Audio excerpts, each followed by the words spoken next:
In the sleepy village of St. Mary Mead, a grand manor hides a deadly secret. When Charles Ashford is found stabbed in a locked library, only Miss Jane Marple, with her keen eye for human nature, can unravel the web of lies spun by a cunning killer.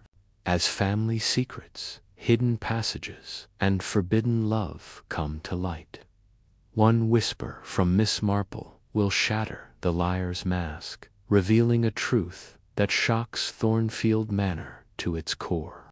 Chapter 1. The Invitation. The late afternoon sun cast a golden glow over the village of St. Mary Mead, its rays filtering through the lace curtains of Miss Jane Marple's modest drawing-room.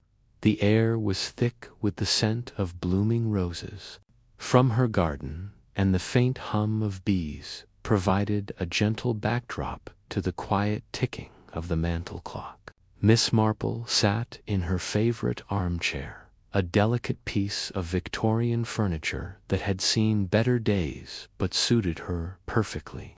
Her hands, nimble despite their age, moved deftly over her knitting, the soft click of needles a rhythm as steady as her thoughts. She was not a woman given to idleness, and even now her sharp blue eyes scanned a letter that lay open on the small mahogany table beside her. The letter was written in an elegant, flowing hand, the kind that spoke of refinement and a certain old-world charm. It was from Lady Eleanor Ashford, a friend from Miss Marple's school days, though their paths had diverged in the years since. Eleanor had married into wealth, her husband the late Sir Robert Ashford, whose family owned Thornfield Manor, a sprawling estate some miles from St. Mary Mead. The letter invited Miss Marple to a weekend gathering at the manor, an event described as a small but lively affair to celebrate the engagement of Eleanor's nephew, Charles Ashford, to a young woman named Laura Grayson. Miss Marple's lips curved into a faint smile as she read the closing lines, where Eleanor's tone grew warm, almost pleading. "It would do my heart good to see you, Jane. The manor is not the same without your quiet wisdom." Miss Marple set the letter down, her knitting needles pausing as she gazed out the window. The invitation was not unexpected. Lana had written occasionally over the years, and their friendship, though sporadic, had endured. Yet something in the letter's tone stirred her curiosity. There was a hint of unease, a shadow beneath the gracious words, as if Eleanor were reaching out for more than just a reunion. Miss Marple had long ago learned to trust such instincts. They were not unlike the fleeting expressions she observed in the villagers of St. Mary Mead's, small signs that betrayed larger truths. A fidgeting hand, a too-quick smile, a pause in conversation that lasted a moment too long. Human nature, she often mused, was remarkably consistent. Whether in a village shop or a grand manor, she rose from her chair, smoothing her tweed skirt, and crossed to the window. The garden was in full bloom, the roses a riot of pink and red. Against the green, beyond the hedge, she could see Mrs. Price, the vicar's wife, hurrying along the lane with a basket of vegetables, no doubt bound for the church hall. Miss Marple's mind wandered to the last time she had visited Thornfield Manor, nearly a decade ago. It had been a somber occasion, Sir Robert's funeral, and even then she had sensed undercurrents in the Ashford family, whispers of old grudges, unspoken rivalries. Charles, then a young man in his 20s, had been charming but reckless, with a glint in his eye that reminded her of a village lad who had once swindled half of St. Mary Mead with a dubious investment scheme. Laura Grayson, the fiancée, was unknown to her, but Eleanor's letter described her as a lovely girl, though perhaps a touch reserved. Miss Marple knew well that reserve could mask many things: shyness, calculation, or secrets. The decision to accept the invitation came easily. A weekend away would be pleasant, and besides, she was curious. Thornfield Manor was not St. Mary Mead, but people, she knew, were much the same everywhere.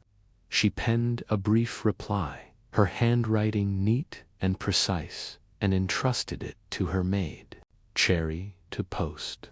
As she returned to her knitting, her thoughts were already turning to the journey ahead, to the faces she would meet, and to the small telling details she would undoubtedly notice. The train to Thornfield Manor wound through the countryside, its steady clatter a soothing counterpoint to Miss Marple's reflections. She sat by the window, a small suitcase at her feet, her knitting tucked into a basket beside her. The carriage was sparsely populated, a young couple in the corner, whispering and laughing, and an elderly gentleman reading a newspaper with a frown. Miss Marple's eyes, however, were drawn to the passing landscape, rolling hills, hedgerows, and the occasional cluster of cottages that reminded her of home. She had brought a novel, one of Raymond's detective stories, but found herself too distracted to read. Her nephew's tales, while entertaining, often lacked the subtlety of real life. Fiction, she thought, could never capture the quiet complexity of human motives. The station nearest Thornfield Manor was a small, tidy affair, its platform lined with flower baskets. A chauffeur in a smart uniform awaited her, holding a sign with her name. He introduced himself as Thomas, a young man with a polite but guarded manner, and led her to a gleaming black Rolls-Royce. As they drove, Miss Marple noted the winding lanes, the ancient oaks, and the distant silhouette of the manor itself, its chimneys rising like sentinels against the sky. Thomas was not talkative, but she coaxed a few words from him about the household. Charles, he said, was a fine gentleman, but busy, and Laura was very proper, always polite. Miss Marple stored these observations away, sensing the chauffeur's restraint. Servants, she knew, saw more than they said, and Thomas's brevity spoke volumes. Thornfield Manor was as grand as she remembered, a Jacobean pile of gray stone, with ivy climbing its walls and mullioned windows glinting in the evening light. The gravel drive crunched under the car's tires as they approached, and Miss Marple caught sight of a figure on the lawn, a woman in a pale dress, her hair catching the breeze. She disappeared around a hedge before Miss Marple could make out her face, but the movement was swift, almost furtive. A guest, perhaps, or one of the family. She made a mental note to inquire. Lady Eleanor greeted her at the door, her face lighting up with genuine warmth. She was older than Miss Marple remembered, her silver hair swept into an elegant chignon, but her eyes retained the spark of their youth. "Jane, my dear, you haven't changed a bit," she said, clasping Miss Marple's hands. "Come, you must be tired. Let me show you to your room." The entrance hall was a marvel of polished oak and ancestral portraits, the air cool despite the summer warmth outside. A grand staircase swept upward, its banister gleaming under the light of a chandelier. Miss Marple followed Eleanor, noting the faint creak of the floorboards and the scent of beeswax. The manor was well kept, but there was a stillness to it, as if it held its breath. "The others are in the drawing-room," Eleanor said, as they ascended. "You'll meet them at dinner. Charles is eager to see you, though he's been dreadfully preoccupied with business." Miss Marple smiled politely, her mind already at work, and his fiancée, Miss Grayson. I look forward to meeting her." Eleanor's expression flickered, a shadow passing over her face. "Laura is delightful. A bit quiet, perhaps, but Charles adores her. You'll see for yourself." They reached a guest room on the second floor, its windows overlooking the gardens. The room was furnished with a four-poster bed, a mahogany dresser, and a small writing desk. A vase of fresh roses stood on the bedside table, their scent mingling with the faint mustiness of old wood. Eleanor lingered a moment, as if reluctant to leave. "It's so good to have you here, Jane," she said softly. "Things have been unsettled lately. Charles's plans for the estate have caused some friction." Miss Marple tilted her head, her expression one of gentle curiosity. "Friction, Eleanor?" "Oh, nothing serious," Eleanor said quickly, though her smile was strained. "Family matters, you know. Charles wants to sell part of the land, and not everyone agrees, but we'll sort it out. Now, rest a bit before dinner. We dine at 7. Left alone, Miss Marple unpacked her suitcase, her movements methodical. She hung her dresses in the wardrobe, placed her knitting on the desk, and took a moment to study the room. The view from the window was splendid, the gardens stretching toward a copse of trees in the distance. She could just make out the figure she had seen earlier, now joined by a man in a dark suit. They stood close together, their heads bent in conversation, before vanishing into the shadows of the hedge. Miss Marple's lips pursed slightly. Lovers, perhaps, or conspirators. She had seen both in St. Mary Mead, and the distinction was often subtle. Dinner was a formal affair, served in a dining room paneled in dark wood, with a long table set with silver and crystal. Miss Marple, dressed in a simple black dress with a lace shawl, took her place beside Eleanor, her eyes quietly scanning the assembled guests. Charles Ashford sat at the head of the table, a handsome man in his early 30s, with sharp features and a restless energy. His dark hair was neatly combed, but his fingers drummed lightly on the tablecloth, a sign of impatience or nerves. Beside him was Laura Grayson, a striking woman with auburn hair and pale skin, her green eyes cool and assessing. She wore a silk dress that shimmered in the candlelight, and her smile, when she offered it, was perfectly composed. Across from Miss Marple sat Victor Grayson, Laura's estranged brother, recently returned from abroad. He was older than Laura, with a lean frame and a face marked by sun and hardship. His manner was polite but distant, as if he were holding himself apart from the group. Next to him was Mr. Reginald Pierce, a businessman whose charm was as polished as his gold cufflinks. His conversation was lively, filled with anecdotes about London and Paris, but Miss Marple noted the way his eyes darted toward Charles, as if gauging his reactions. The other guests included Dr. Helen Carter, a local physician with a brisk manner and a sharp tongue, and Mrs. Beatrice Langley, a widowed cousin of Eleanor's, who seemed more interested in her wine than the conversation. A young couple, Mr. and Mrs. Edward Trent, completed the party, their newlywed glow tempered by an awkwardness that suggested they were out of their depth in such company.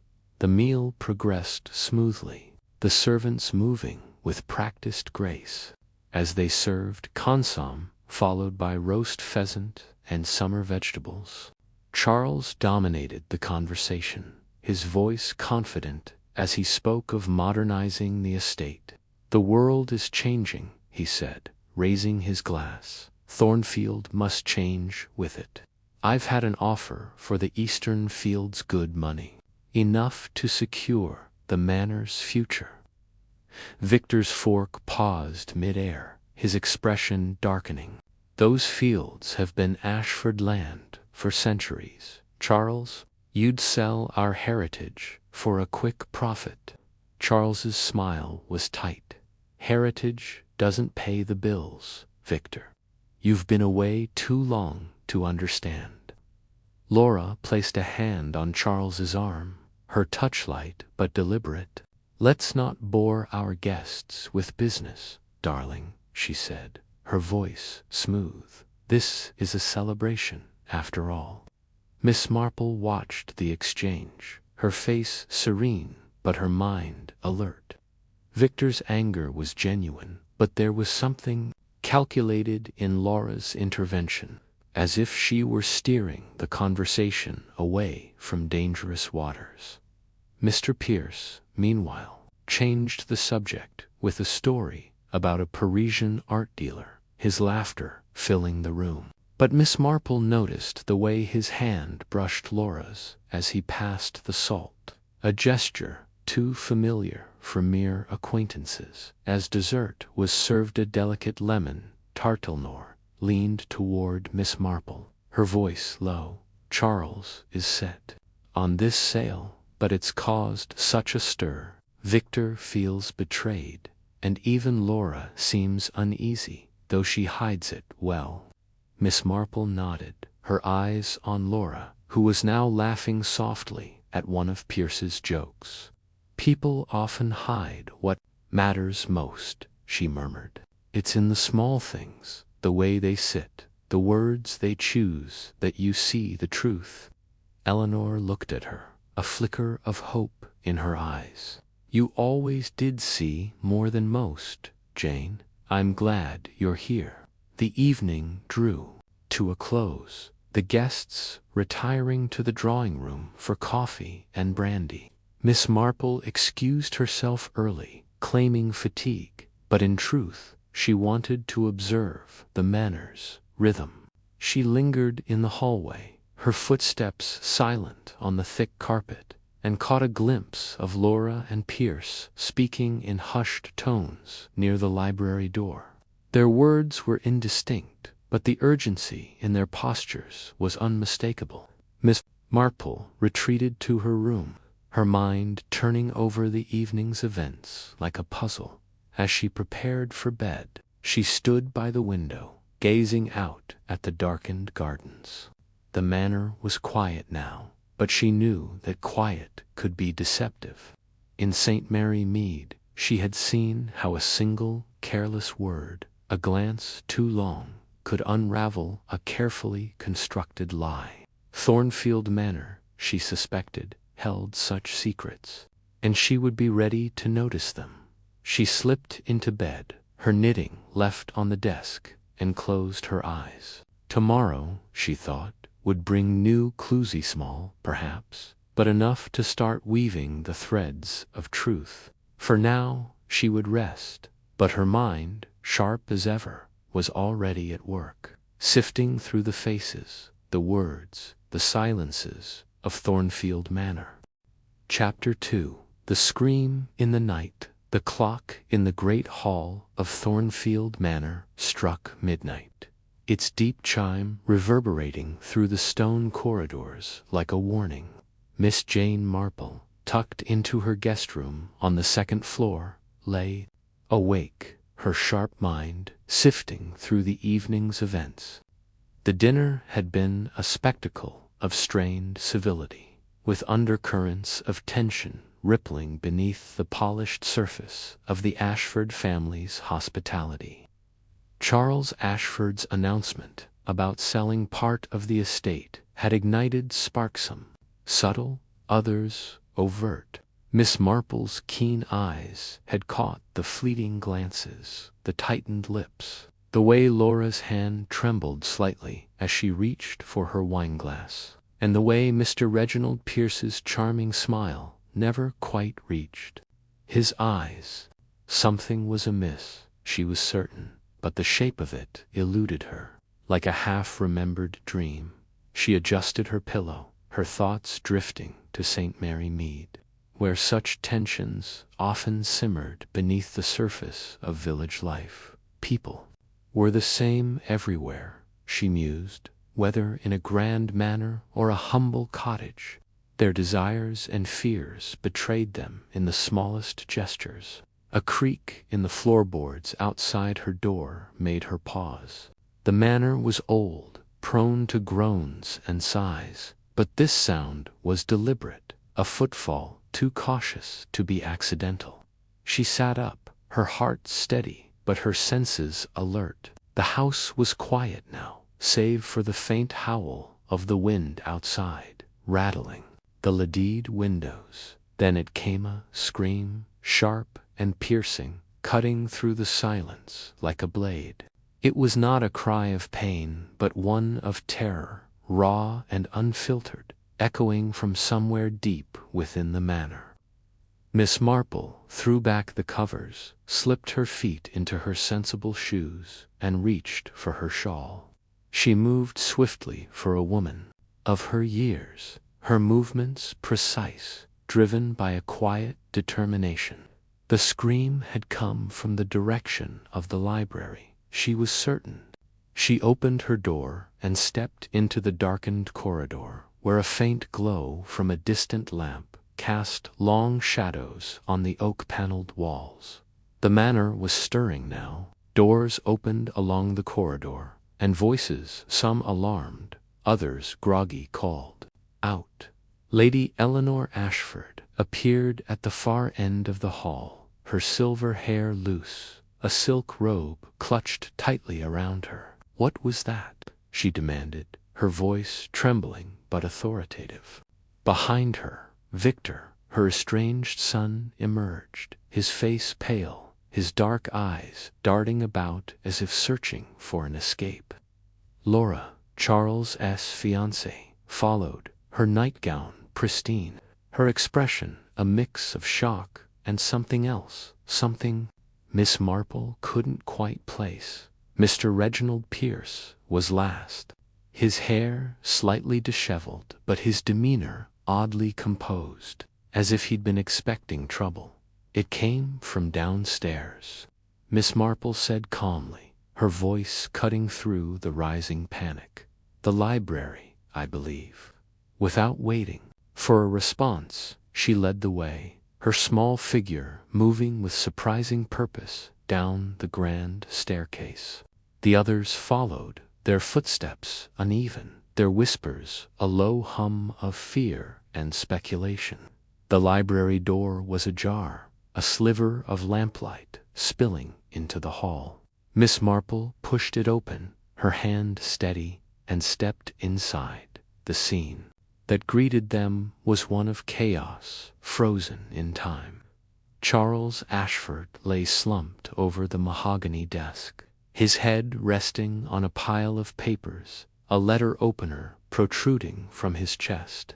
Blood had pooled beneath him, staining the blotter a deep crimson. His eyes were open, staring blankly at the ceiling, and his face bore an expression of surprise, as if death had caught him unawares. The room was otherwise untouched, no overturned chairs, no scattered books, only the eerie stillness of a life abruptly ended. Laura gasped, her hand flying to her mouth, but Miss Marple noted how quickly she regained her composure, her eyes dry despite the horror before her. Victor stood rigid, his jaw clenched, his hands shoved deep into the pockets of his dressing gown. Mr. Pierce lingered near the door, his gaze flickering between the body and the room, as if cataloguing every detail. Lady Eleanor let out a low moan and sank into a nearby chair, her face ashen. "Charles," she whispered, her voice breaking. "My nephew. Who could have done this?" Miss Marple said nothing, her eyes sweeping the room. The library was vast, its walls lined with shelves of leather-bound volumes, its high windows shrouded in heavy drapes. A fire smoldered in the grate, casting a faint glow. Near Charles's body, On the floor, something glinted in the lamplight, a cufflink, silver with an intricate crest. Miss Marple bent to examine it, careful not to touch it, her mind already turning over possibilities. It was an expensive piece, likely belonging to one of the gentlemen in the house, but whose... She straightened, her expression unreadable, and turned to the others. "We must send for the police," she said quietly, "and no one should touch anything until they arrive." Victor nodded curtly and left to make the call, his movements brisk but unsteady. Laura knelt beside Charles, her hands hovering over him, as if unsure whether to touch him. "Oh, Charles," she murmured, her voice soft but controlled. Miss Marple watched her closely, noting the way her fingers trembled. With grief, she thought, but with something closer to fear. Mr. Pierce stepped forward, his voice smooth. "A terrible tragedy," he said, his tone almost too polished.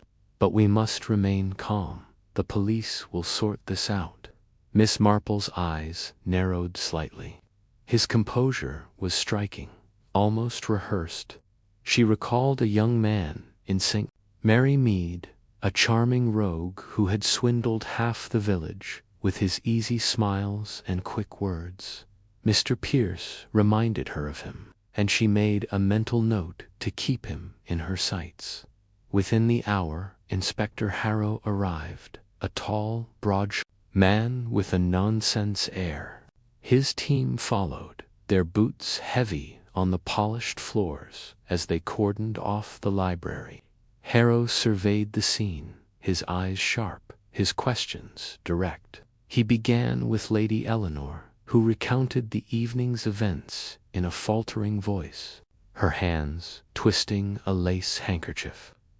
Charles had been in good spirits, she said, despite the tension over the estate sale. The dinner had ended late, and everyone had retired to their rooms, or so she thought. Harrow turned to Laura next. "Miss Weston, you were engaged to the deceased. When did you last see him?" Laura's eyes flickered briefly to the floor before meeting the inspector's gaze. "After dinner," she said. "We spoke briefly in the drawing room. He said he had some papers to review in the library and would join me later. I went to bed around 11. And you heard nothing until the scream?" Harrow pressed. "Nothing," she said, her voice steady, but her fingers tightening on the edge of her shawl. Miss Marple noted the slight pause before her answer, the way her eyes darted to Pierce for a fraction of a second. Victor was next, his demeanor sullen. "I was in my room," he said curtly. "I didn't hear anything until the scream woke me." Harrow raised an eyebrow. "You've been away for years, Mr. Ashford. Why return now?" Victor's jaw tightened. "Family matters. I wanted to reconnect with my mother and Charles." Miss Marple tilted her head, her expression mild but her mind racing. Victor's return had coincided with Charles's decision to sell the estate, a decision that would have cut Victor out of his inheritance if the rumors were true. She filed that thought away, her attention shifting to Mr. Pierce. "And you, sir?" Harrow asked. "Where were you when the scream occurred?" "In my room, asleep," Pierce said smoothly. "I'm a heavy sleeper, Inspector. The scream woke me, and I came downstairs with the others." Harrow nodded, jotting notes in a small book. "We'll need statements from everyone in the house, including the staff. No one leaves until we've spoken to them." As the police began their work, Miss Marple slipped to the edge of the room, her presence unobtrusive but her eyes missing nothing. She studied the cufflink again, its crest faintly familiar, perhaps a family emblem, or one belonging to a club or society.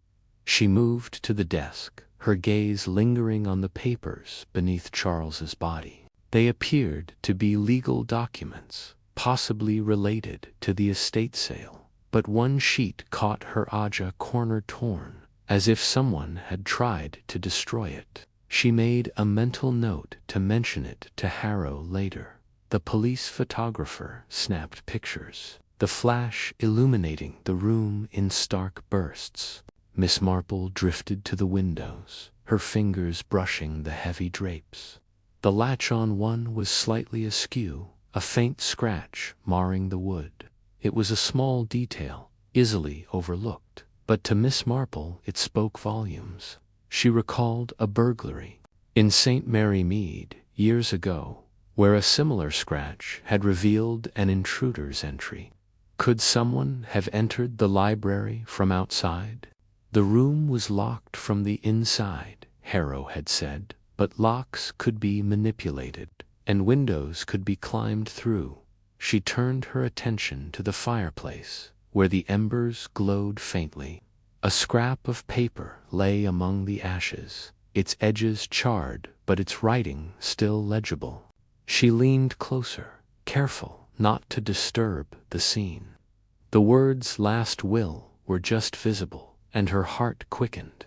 A will, perhaps the one Charles had been reviewing, or something more secretive. She straightened, her mind piecing together fragments of the puzzle. As the police continued their work, Miss Marple slipped out to speak with the staff, who had gathered in the servants' hall. Clara, the young maid, was wringing her hands, her eyes red from crying. "Oh, Miss Marple," she whispered, "it's awful. Mr. Charles was kind to me, always tipped me extra when I brought his tea. Who would do such a thing?" Miss Marple patted her hand gently.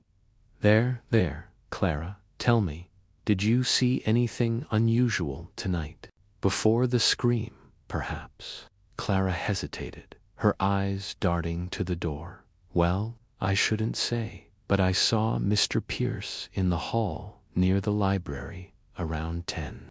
He was arguing with Mr. Charles, voices low but angry. I couldn't hear what they said, but Mr. Pierce looked furious." Miss Marple nodded, her expression encouraging. "And after that, I went to bed," Clara said. "My room's in the attic, so I didn't hear anything until the scream." "Thank you, Clara," Miss Marple said softly. "You've been very helpful." As she returned to the library, Miss Marple's mind churned. Pierce's argument with Charles, the missing cufflink, the scratched window latch, the charred paper, all were pieces of a larger picture, but the image was still blurred. She thought of Laura's composed grief, so like that of Mrs. Langley in St. Mary Mead, who had wept prettily for her husband while secretly plotting his downfall. And Victor, his sullen demeanor and sudden return, suggested motives of his own. Then there was the manor itself, with its hidden passages and locked rooms, a place that held secrets as old as its stones. Inspector Harrow approached her, his expression weary. "Miss Marple, you've a reputation for noticing things others miss. Any thoughts?" She smiled faintly, her eyes twinkling. "Only that people are rarely what they seem, Inspector. And this room has more to tell us than it appears." Harrow nodded, his respect for her evident. "We'll keep the scene secure. I'd appreciate your insights as we proceed."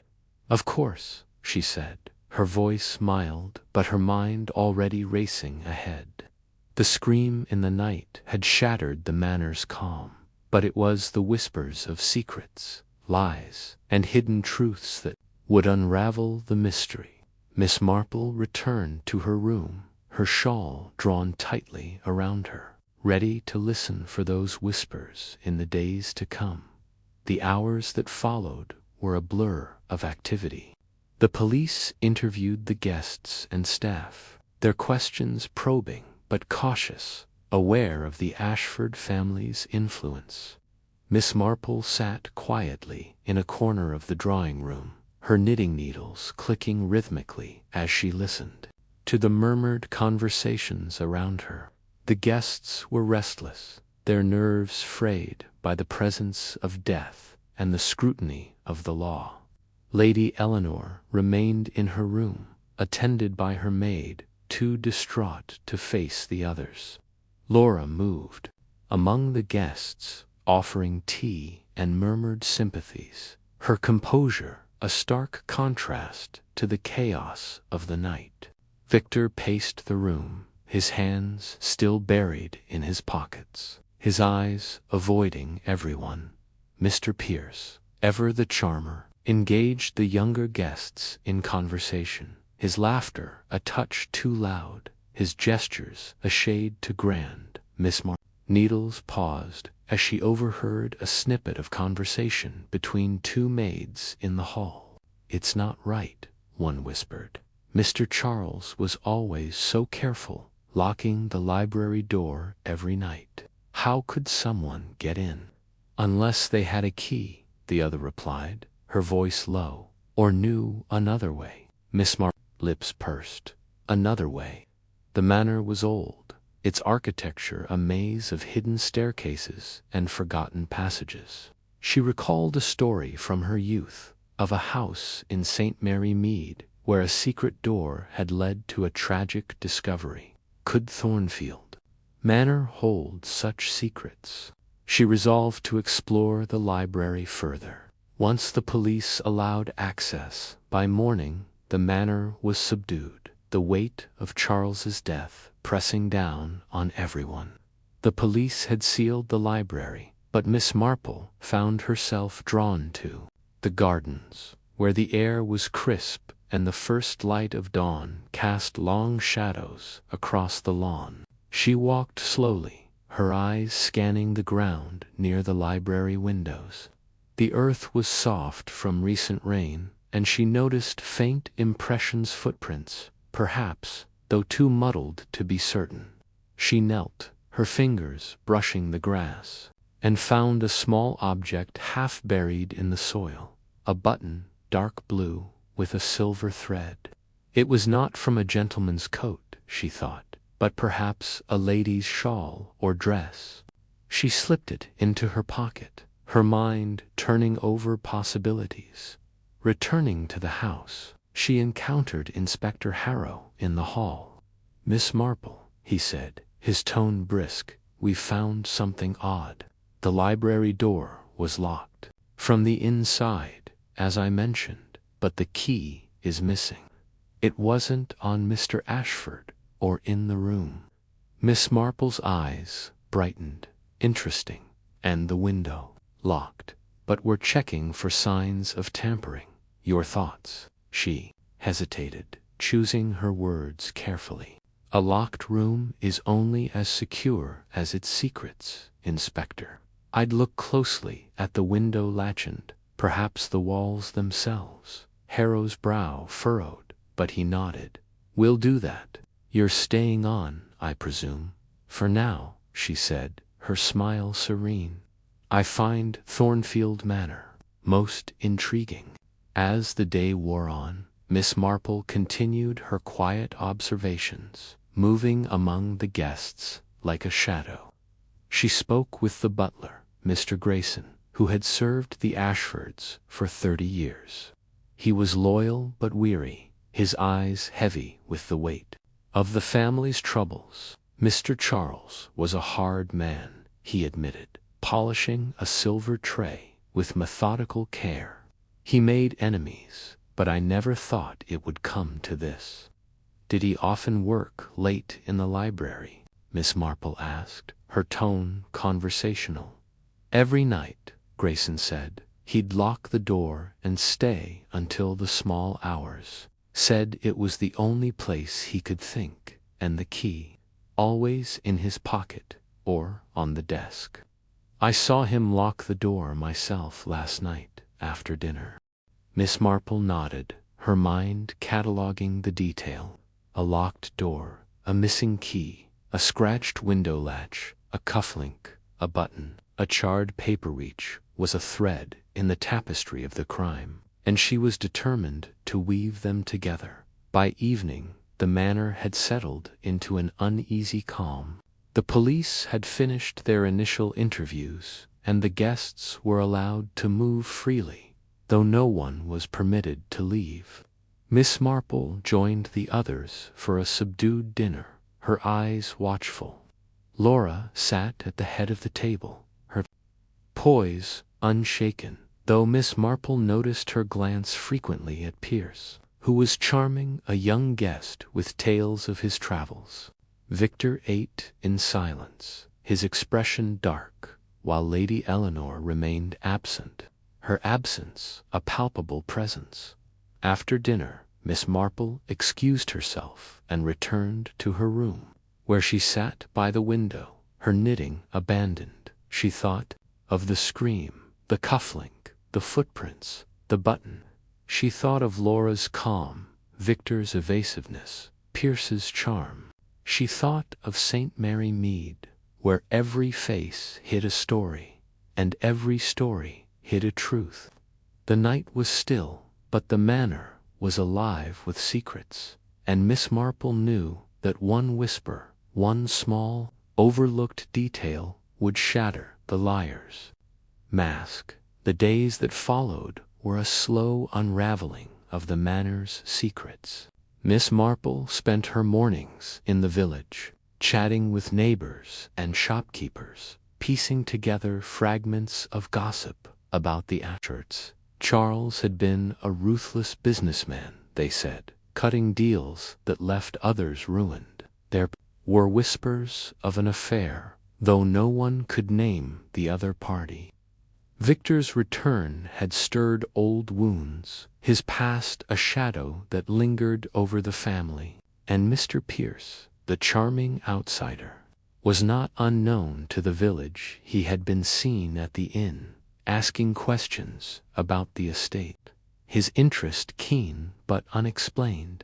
Back at the manor, Miss Marple continued her quiet exploration.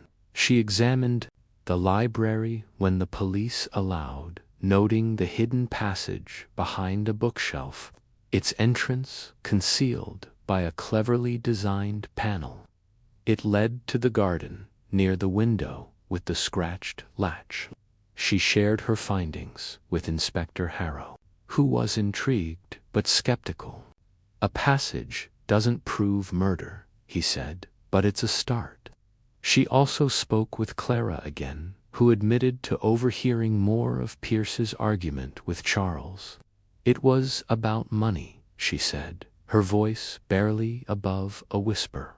Mr. Pierce wanted Mr. Charles to invest in something, but Mr. Charles refused, called it a fool's gamble.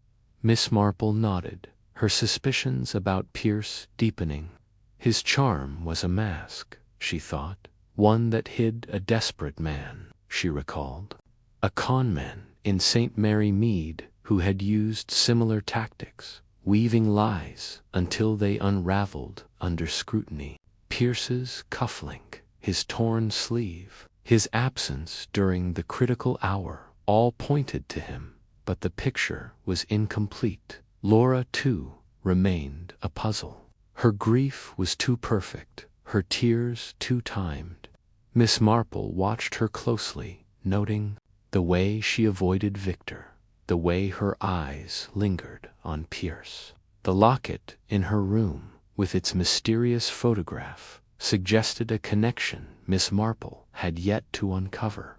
Was Laura a victim, a conspirator, or something else entirely? Victor's sullen demeanor grew darker as the days passed. He avoided the police, his answers curt, his movements restless. Miss Marple learned from the groundskeeper that Victor had been seen near the library window on the night of the murder, his figure cloaked in shadow. Was he spying, plotting, or simply in the wrong place at the wrong time? As the investigation deepened, Miss Marple's thoughts returned to the manor itself. Its walls held secrets, its passages a history of hidden deeds. She spent hours in the library, her fingers tracing the shelves, her mind reconstructing the night of the scream. The cufflink, the button, the passage, the willage was a clue, but the truth lay in their connection, in the human motives that bound them. One evening, as the manor settled into silence, Miss Marple sat by the fire in the drawing-room, her knitting in her lap. The others had retired, their nerves frayed by the ongoing investigation. She thought of the scream, the moment that had shattered the manor's peace. She thought of the whispers she had heard, the glances she had seen, and she thought of the truth waiting to be uncovered, like a thread waiting to be pulled. The night was still, but Miss Marple's mind was not. She knew the answer was close, hidden in the smallest detail, in the whisper that would shatter the liar's mask. And she would find it, as she always did, with patience, observation, and an unerring understanding of the human heart. Chapter 3. The Village Gossip. Miss Jane Marple stepped out of the grand, ivy-clad gates of Thornfield Manor, her small, neat figure bundled in a sensible tweed coat against the early autumn chill. The morning air was crisp, carrying the faint scent of damp leaves and wood smoke from the village of St. Mary Mead. A short walk down the winding lane, her eyes, sharp and bright despite her years, scanned the familiar path as she made her way back to her cottage, her mind already turning over the events of the previous night. Charles Ashford's death had sent ripples through the manor, and though the police were bustling about with their notebooks and questions, Miss Marple knew that answers often lay not in grand gestures, but in the quiet corners of village life. The lane to St. Mary Mead was lined with hedgerows, their berries glistening with dew. Miss Marple walked at a steady pace, her sturdy shoes crunching softly on the gravel. She had decided to return home to gather her thoughts, for the manor's atmosphere was thick with tension, and she needed the clarity of her own space to sift through the impressions she had gathered. The scream in the night, the missing cufflink, Laura's oddly composed grief, Victor's evasiveness, and Mr. Pierce's too smooth charm, these fragments swirled in her mind like leaves caught in an autumn gust. But St. Mary Mead, with its familiar faces and ceaseless chatter, would offer perspective. The village, she knew, was a microcosm of human nature, and its gossip, when carefully sifted, could reveal truths as surely as any inspector's report. As she approached the village, the first signs of life greeted her, the butcher's van rattling past, Mr. Tuttle's collie barking from a garden gate, and the distant clatter of milk bottles being delivered. St. Mary Mead was waking, and with it the hum of its daily rhythm. Miss Marple's cottage, a tidy affair with rose bushes and a polished brass knocker, stood at the edge of the village green. She let herself in, hung her coat on the rack, and set about making a pot of tea. The ritual was soothing, allowing her thoughts to settle. As the kettle whistled, she considered her next move. A visit to Miss Hartnell, perhaps, or Mrs. Price at the post office. Both were fonts of local knowledge, and news of Charles Ashford's death would already be spreading like wildfire after her tea. Miss Marple tucked a notebook into her handbag and set out for the village shop where gossip was as much a currency as shillings and pence. The shop, run by the bustling Mrs. Price, was a hub of activity, its shelves stocked with tinned goods, jars of sweets, and the latest editions of the parish magazine. As Miss Marple entered, the bell above the door jingled, and Mrs. Price looked up from her counter, her round face lighting with curiosity. "Why, Miss Marple," "Back from the manor so soon?" Mrs. Price said, wiping her hands on her apron. "We've heard the most dreadful news about poor Mr. Charles. Stabbed, they say, right in the library. Is it true?" Miss Marple gave a small, measured nod, her expression one of gentle concern. Mrs. Price leaned forward, her voice dropping to a conspiratorial whisper. "Well, I'm not one to speak ill of the dead, but Mr. Charles wasn't exactly a saint, was he? I heard from Mrs. Tuttle, who heard it from the milkman, that he'd been making enemies left and right with those business dealings of his, cutting corners, squeezing tenants, and, well, you didn't hear it from me, but there was talk of an affair." Miss Marple's eyes flickered with interest, though her face remained placid. "An affair, you say? That's a serious matter. Do you know who might have been involved?" Mrs. Price hesitated, glancing around to ensure no other customers were within earshot. "Well, nothing certain, mind you, but there was a whisper about a young woman from Chipping Cleghorn Way, a typist, I think, who worked for one of his companies.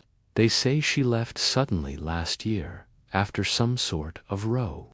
Mrs. Tuttle swears she saw Charles driving her about in his car once, looking far too cozy for a married man." Miss Marple tucked this tidbit away, her mind already drawing parallels to a scandal years ago in St. Mary Mead, when a local solicitor's wife had caused a stir by running off with a traveling salesman. Betrayals, she knew, left long shadows, and Charles's rumored indiscretions could well have stirred resentment, perhaps even among those closest to him. "Very interesting," she said mildly. "And what about the family at the manor? Any talk about them?" "Oh, plenty," Mrs. Price said, warming to her theme. "That Victor, now Eleanor's brother or cousin or some such, he's been away for years, hasn't he? Showed up out of the blue, they say, just before all this happened. Shifty sort, if you ask me. And that fiancée of Charles's, Laura, pretty as a picture, but there's something about her, too polished, if you know what I mean. Not like a proper grieving widow-to-be." Miss Marple nodded, her thoughts drifting to Laura's demeanor at the manor. The young woman's composure had indeed struck her as peculiar, not unlike a certain Mrs. Grayson from the village, who had played the part of a devoted wife while secretly plotting to leave her husband. "People do cope with grief in different ways," Miss Marple said, her tone neutral. "But it's curious, isn't it, how some seem to wear it like a mask?" Mrs. Price's eyes widened. "Exactly. You've got a way of putting things, Miss Marple. And then there's that Mr. Pierce, the businessman staying at the manor. Ever so charming, but I don't trust those city types. My cousin's boy, who works at the inn, says he saw Pierce at the Red Lion last week, talking to some rough-looking fellow. Looked like a deal gone wrong, he said." This was new, and Miss Marple made a mental note to inquire further about Mr. Pierce's activities. His polished exterior had already raised her suspicions, and this hint of shady dealings only deepened them. "Thank you, Mrs. Price," she said, purchasing a packet of biscuits to maintain the pretense of her visit. "You've been most helpful. I'll pop by again soon." As she left the shop, Miss Marple decided her next stop would be Miss Hartnell's cottage. Miss Hartnell, a spinster of vigorous opinions and a keen ear for gossip, was a reliable source of village lore. Her cottage, a stone's throw from the church, was a riot of geraniums and hollyhocks, its windows gleaming in the morning sun. Miss Marple knocked, and Miss Hartnell appeared at once, her angular face alight with anticipation. "Jane Marple," Miss Hartnell exclaimed, ushering her inside. I heard you were at Thornfield when it happened. Poor Charles Ashford. What's the world coming to come in, come in, come in, tell me everything. Miss Marple settled into a chintz-covered chair, accepting a cup of rather weak tea. It's a dreadful business, she said, her voice soft but deliberate. The police are doing their best, but I thought I'd ask around the village. People notice things, don't they? Small things that might matter. Miss Hartnell nodded vigorously, her eyes gleaming. Oh, they do. And there's plenty to notice about that lot at the manor. Charles, now he was a hard man, wasn't he? Always thought himself above the rest of us. I remember when he bought up old Mr. Carter's land, practically forced him out, and Carter never recovered. Lost his health, poor man.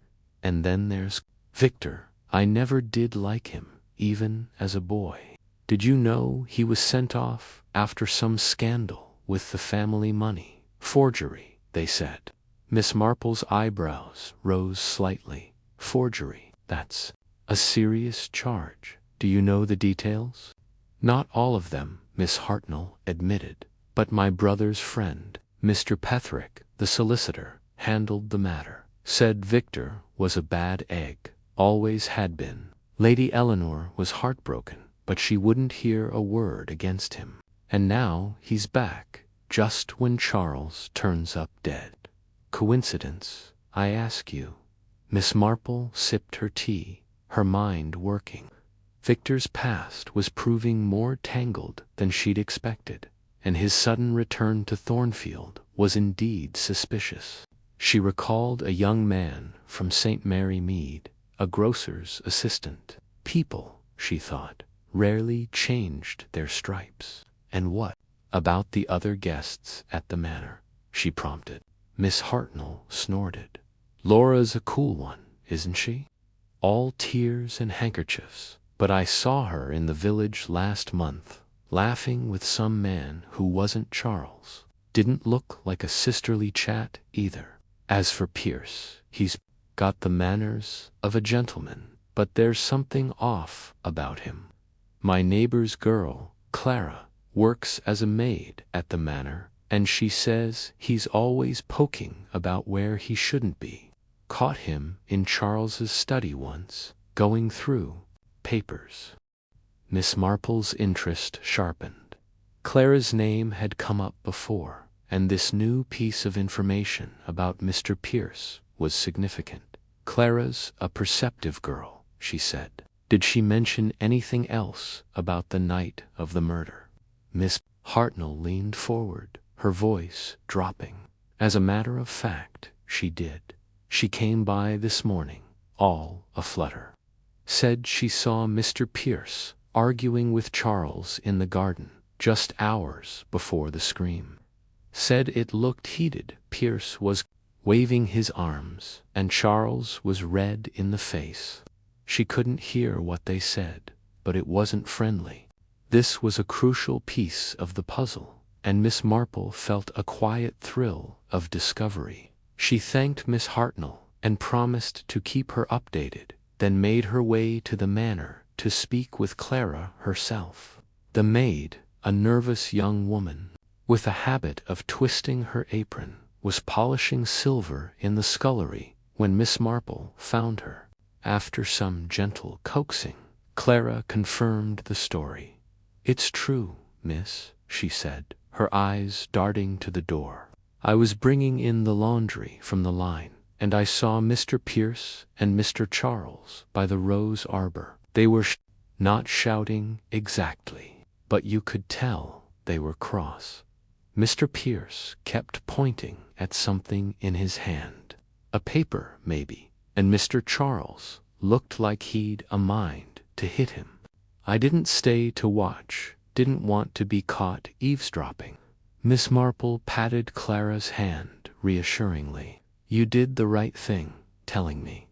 Did you notice anything else that night? Anything out of the ordinary? Clara hesitated, then nodded. Well, I didn't think much of it at the time, But when I was locking up the back door, I saw someone moving near the library window. It was dark, so I couldn't see who, but they were quick, like they didn't want to be seen. I thought it might have been one of the gardeners, but now I'm not so sure." Miss Marple thanked Clara and returned to the village, her mind abuzz. The argument between Pierce and Charles suggested a motive, perhaps a business deal gone sour, or something more personal. The shadowy figure by the library window could be anyone, Victor, Pierce, or even an outsider. And Laura's composure, coupled with the gossip about her possible infidelity, painted her as a figure worth watching. Miss Marple thought of Mrs. Grayson again, whose calm exterior had hidden a calculating heart. Laura, she suspected, might be cut from similar cloth. Over the next few hours, Miss Marple made discreet inquiries around the village, visiting the vicarage, the blacksmith, and the local inn. Each conversation added a thread to the tapestry she was weaving. The vicar mentioned Charles's recent donations to the church, which had seemed more like bribes for goodwill than genuine charity. The blacksmith recalled Victor borrowing a horse the day before the murder, claiming he needed to clear his head with a ride. And at the Red Lion, the innkeeper confirmed Mrs. Price's story about Pierce's meeting with a rough-looking man, adding that the stranger had asked about Charles's habits and routines. By late afternoon, Miss Marple returned to her cottage, her notebook filled with scribbled observations. She sat by the fire, knitting a scarf for her nephew's wife, and let her thoughts drift. The village gossip had painted a vivid picture. Charles Ashford had been a man with enemies, his wealth and ambition sowing discord among family and associates.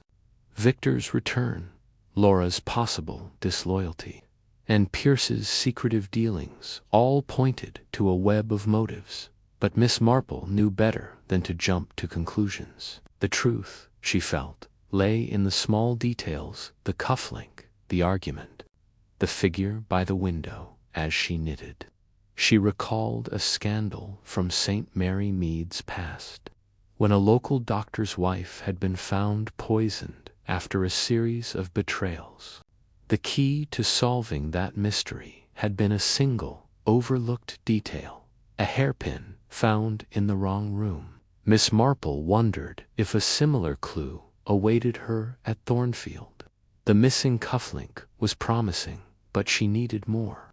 Tomorrow she would return to the manor and speak with Inspector Harrow, perhaps nudging him toward the library window and its faint scratch marks. For now, though, she would rest, letting the village's whispers settle in her mind like sediment in a glass of wine. The fire crackled, and Miss Marple's needles clicked rhythmically. St. Mary Mead, with its quiet lanes and prying eyes, had given her much to ponder. Charles Ashford's death was no simple crime. It was a knot of greed, betrayal, and hidden truths.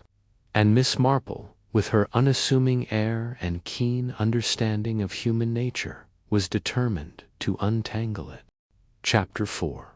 The hidden Wiltha morning sun filtered through the heavy drapes of Thornfield Manor, casting long shadows across the polished oak floors.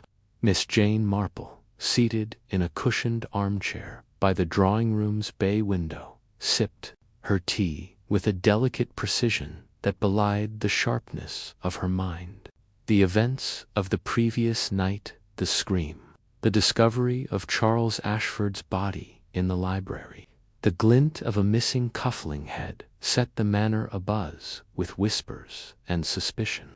Yet Miss Marple remained outwardly serene, her knitting needles clicking softly as her eyes darted about, taking in every detail of the room and its occupants. Lady Eleanor Ashford, pale and drawn, sat across from her, clutching a lace handkerchief. The older woman's hands trembled slightly, though whether from grief or nerves, Miss Marple could not yet discern the other guests: Laura, Charles's fiancé; Victor, his estranged brother; and the enigmatic Mr. Reginald Pierce had yet to appear for breakfast. Inspector Harrow, the local policeman, had stationed himself in the dining room, interviewing the staff one by one. Miss Marple, however, preferred the quiet of the drawing room, where she could observe and think without interruption. "Jane," Lady Eleanor said, her voice low, "I cannot fathom it.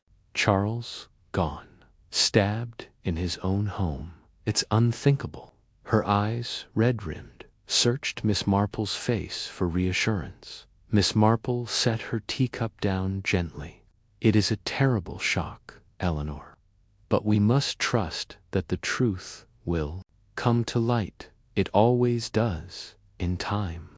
Her tone was soothing, but her mind was already racing, piecing together the fragments of the previous night: the missing cufflink, the locked library door, the heated argument at dinner. She had seen such patterns before, in the quiet lanes of St. Mary Mead, where secrets festered beneath polite smiles.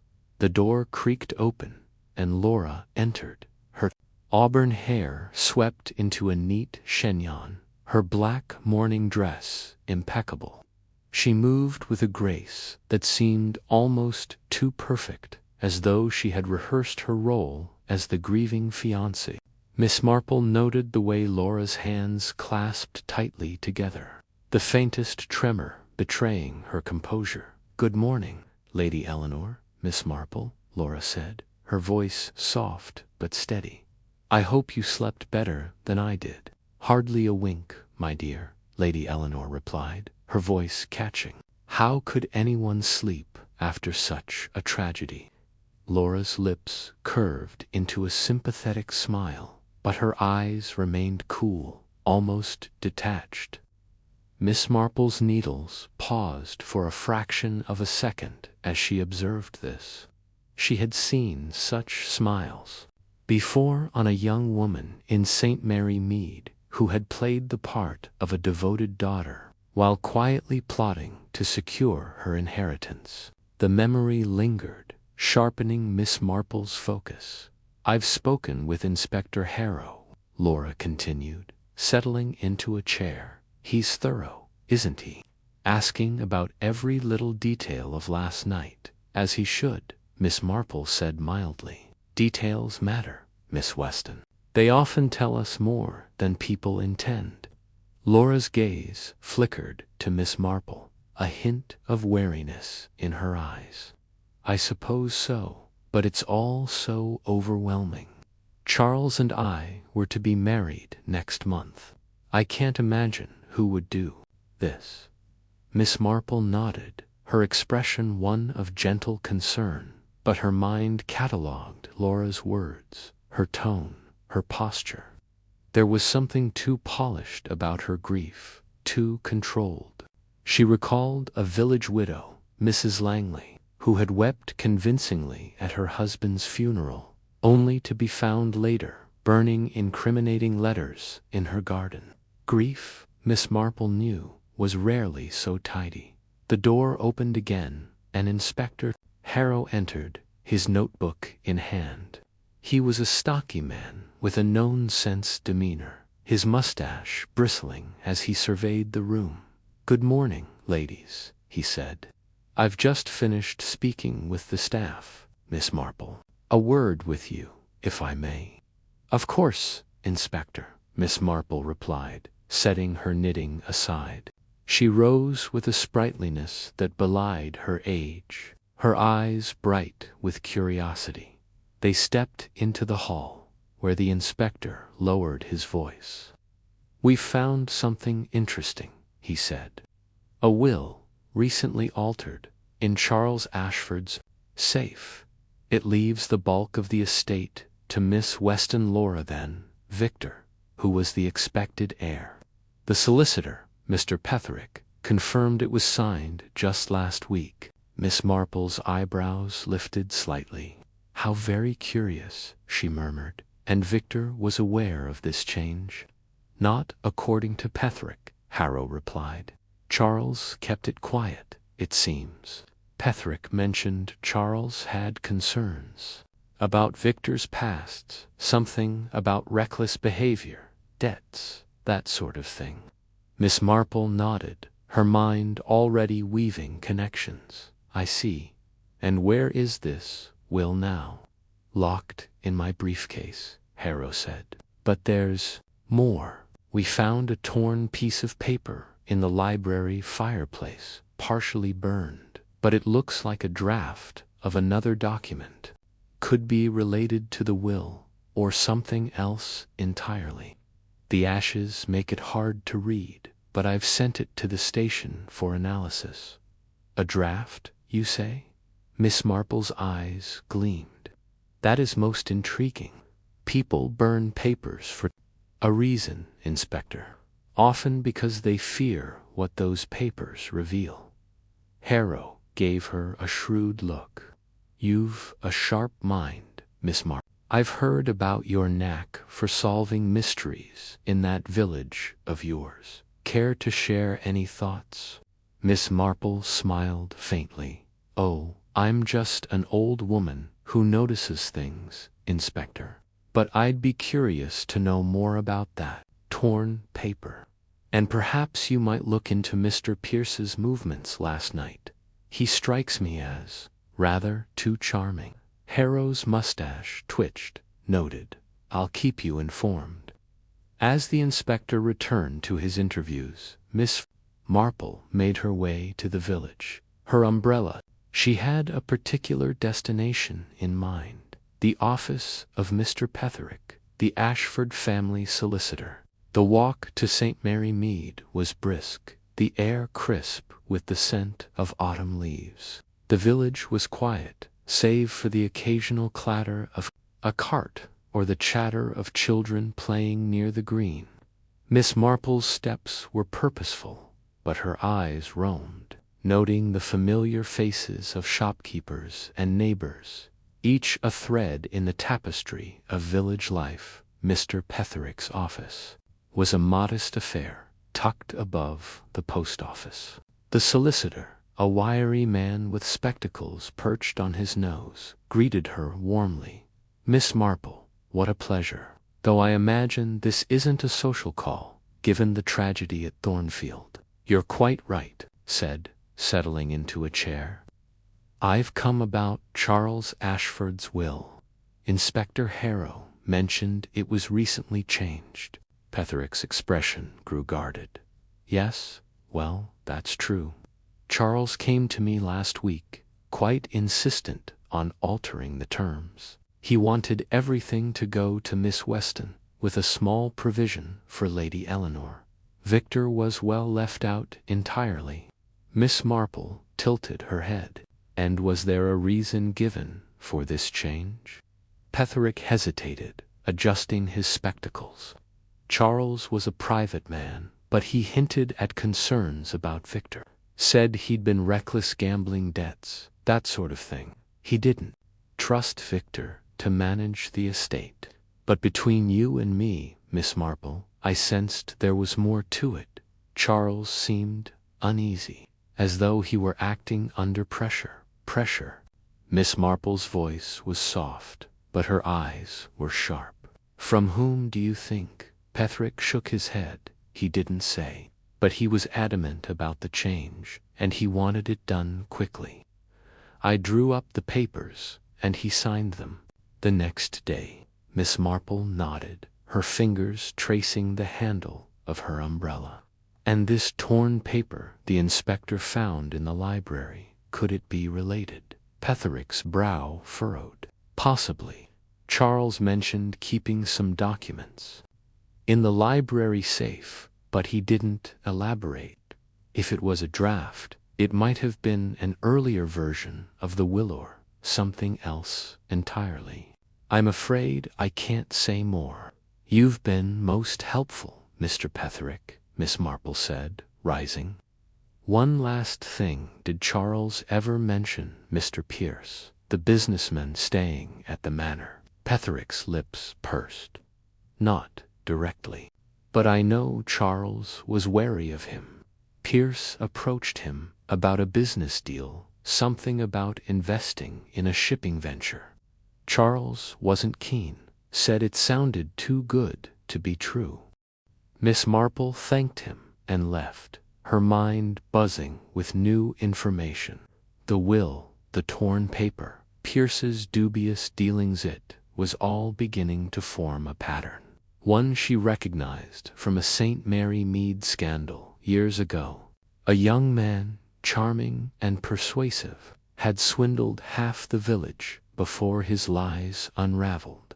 Mr. Pierce, she thought, bore a striking resemblance to that man. Not in face, but in manner, the easy smile, the quick deflection, the nervous fidgeting. When pressed back at Thornfield Manor, the atmosphere was thick with tension. Victor had finally appeared, his dark hair disheveled, his eyes bloodshot. He slumped into a chair in the dining room, ignoring the cold breakfast laid out on the sideboard. Miss Marple, returning just in time for lunch, observed him closely. Victor's hands shook as he poured himself a glass of water, and his gaze darted to Laura, who sat across from him, her expression unreadable. "Victor," Lady Eleanor said gently, "you look dreadful. Have you eaten?" "Not hungry," he muttered, his voice rough. "This whole thing, it's a nightmare. Charles and I had our differences, but I never wanted this." Miss Marple noted the defensiveness in his tone, the way his fingers tightened around the glass. She recalled a young man in St. Mary Mead, ostracized by his family for his reckless ways, who had returned years later, seeking forgiveness only to be caught stealing from his own kin. Victor's story, she suspected, might follow a similar arc. Inspector Harrow joined them, his notebook now bulging with notes. "Miss Weston," he said, addressing Laura, "I'd like to clarify a few things about your conversation with Charles last night. You said you parted on good terms, but the maid, Clara, overheard raised voices." Laura's cheeks flushed, but her voice remained steady. "We had a disagreement, yes, but it was nothing serious. Charles was under a lot of stress with the estate sale. We made up before I went to bed." Miss Marple's eyes narrowed slightly. Laura's composure was remarkable, but there was something in her posture, the way her shoulders stiffened, the way her fingers brushed against her sleeve, that reminded Miss Marple of a village girl who had lied about her whereabouts during a theft. The girl had fidgeted in much the same way, betraying her guilt with every nervous gesture. "And you, Mr. Ashford?" Harrow said, turning to Victor.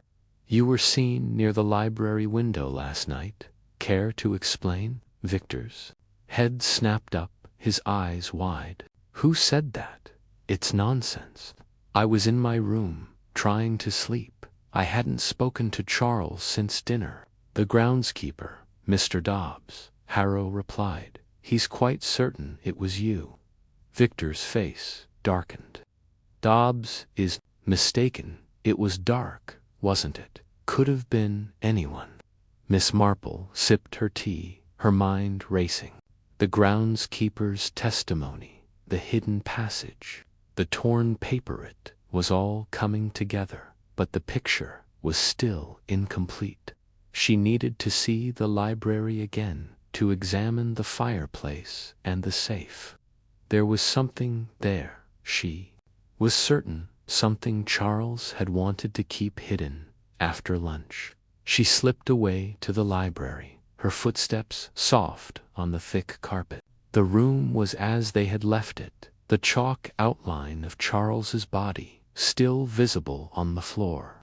The fireplace, cold now, held the remnants of the burned paper, Miss Marple knelt carefully, her knees protesting, and peered into the grate.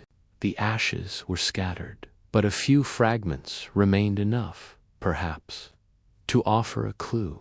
She reached for her spectacles, adjusting them as she examined the scraps. One piece bore the faint outline of Charles's signature, but the rest was too charred to read. Still, the presence of his signature suggested something important, codicil, perhaps, or a letter that could change everything. She straightened, her mind turning to the hidden passage Inspector Harrow had mentioned. If someone had entered through it, they could have burned the paper to cover their tracks. The door creaked, and Miss Marple turned to see Laura standing in the doorway, her face pale. "Miss Marple," she said, her voice tight, "what are you doing here?" "Just looking," Miss Marple replied, her tone mild. "This room holds so many secrets, doesn't it? I was wondering about that paper in the fireplace. Do you know anything about it?" Laura's eyes widened, but she quickly recovered. "No, nothing. Charles was always writing notes, drafting ideas. It could be anything." "Of course," Miss Marple said, her smile disarming. But she noted the way Laura's hand strayed to her sleeve again, the same nervous gesture she had seen earlier. It was a small thing, but in St. Mary Mead, small things often led to great truths. As Laura excused herself, Miss Marple lingered, her eyes scanning the room. The bookshelf, the window latch, the safe fall pieces of a puzzle that was slowly taking shape. She thought of Mr. Pierce, his charming facade and nervous fidgeting, and of Laura, her polished grief and hidden motives.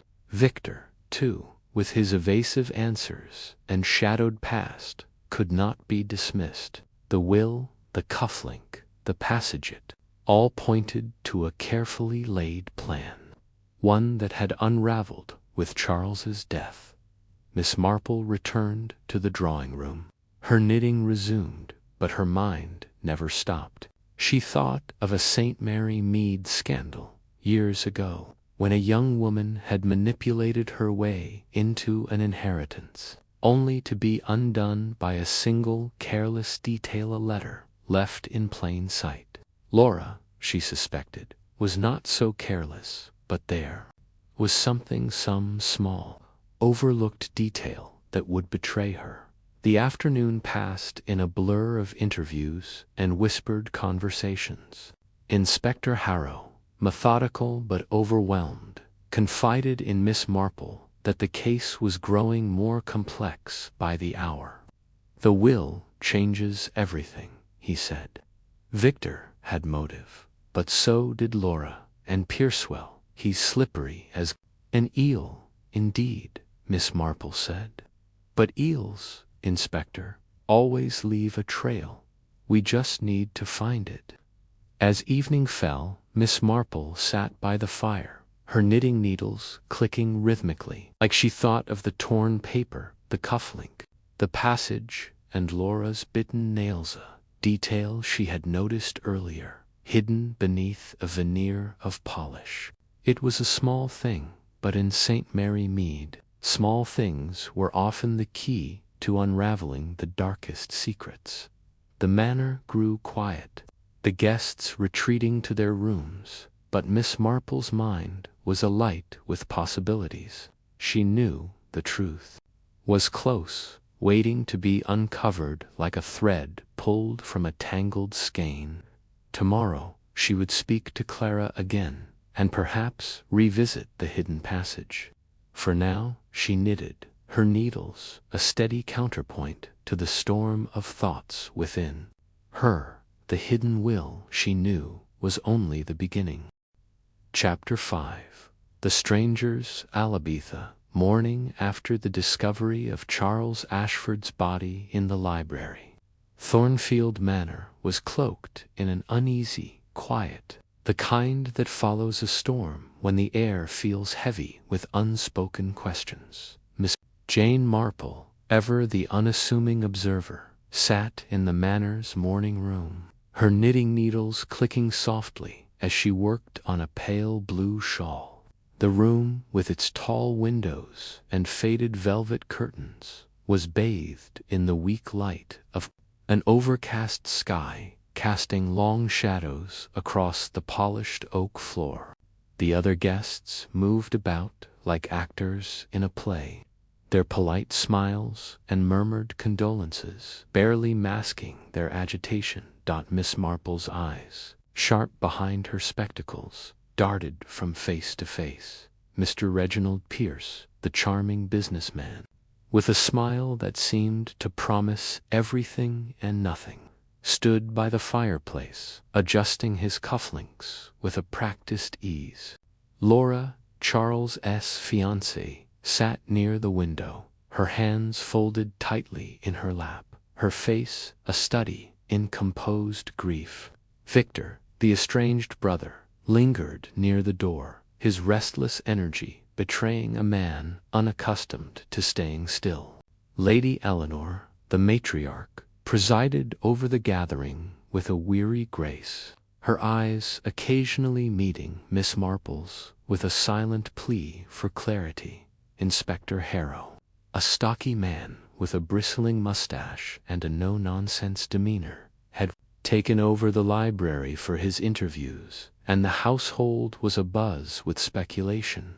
The servants whispered in the corridors, their voices hushed but urgent, while the guests exchanged guarded glances. Miss Marple, however, preferred to listen rather than speak, her mind sifting through the fragments of conversation she had overheard. Since her arrival, the night before, Clara, the young maid, with a nervous habit of twisting her apron, had confided in Miss Marple about an argument she had witnessed between Charles and Mr. Pierce. It had taken place in the conservatory, hours before the scream had shattered the Manor's silence. Clara's words had been halting, her eyes wide with fear of overstepping her place. But Miss Marple's gentle encouragement had coaxed the story out. Mr. Pierce was ever so cross, Miss Clara had said, her voice barely above a whisper. He said something about money, and Mr. Charles told him to get out before he regretted it.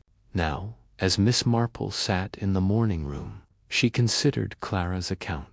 Mr. Pierce had claimed to be in his room all night, a statement delivered with such polished confidence that it had almost convinced Inspector Harrow. But Clara's testimony suggested otherwise, and Miss Marple was not one to dismiss a servant's observation. In St. Mary Mead, she had learned that those who moved unnoticed through grand houses often saw more than their masters realized. Her thoughts were interrupted by the arrival of Inspector Harrow, who entered the room with a purposeful stride. "Miss Marple," he said, nodding respectfully. "Might I have a word?" "Of course, Inspector," she replied, setting her knitting aside. She rose, her movements deliberate, where the air smelled faintly of beeswax and old books. The parlor was sparsely furnished, with a single armchair and a writing desk cluttered with papers. Inspector Harrow closed the door behind them, his expression one of cautious curiosity. "I understand you've been speaking with the staff," he began, his tone neutral but probing. "Anything of interest?" Miss Marple tilted her head, her eyes bright with interest. "Oh, nothing concrete, Inspector. Just the usual chatter one hears in a house like this. Servants see so much, don't they? They're like the wallpaper, always there, but rarely noticed." Harrow grunted, clearly unimpressed by her vagueness. "The maid, Clara, mentioned you asked her about Mr. Pierce. She says she saw him near the library last night, not in his room as he claims. Did she?" Now, Miss Marple's voice was mild, but her mind was racing. "That's curious, isn't it? Mr. Pierce strikes me as a man who knows how to tell a story. But stories, like knitting, can unravel if you tug at the right thread. Harrow frowned, clearly unsure whether to take her seriously. I'll be questioning him again this afternoon. If you hear anything else, Miss Marple, I'd appreciate it if you'd share.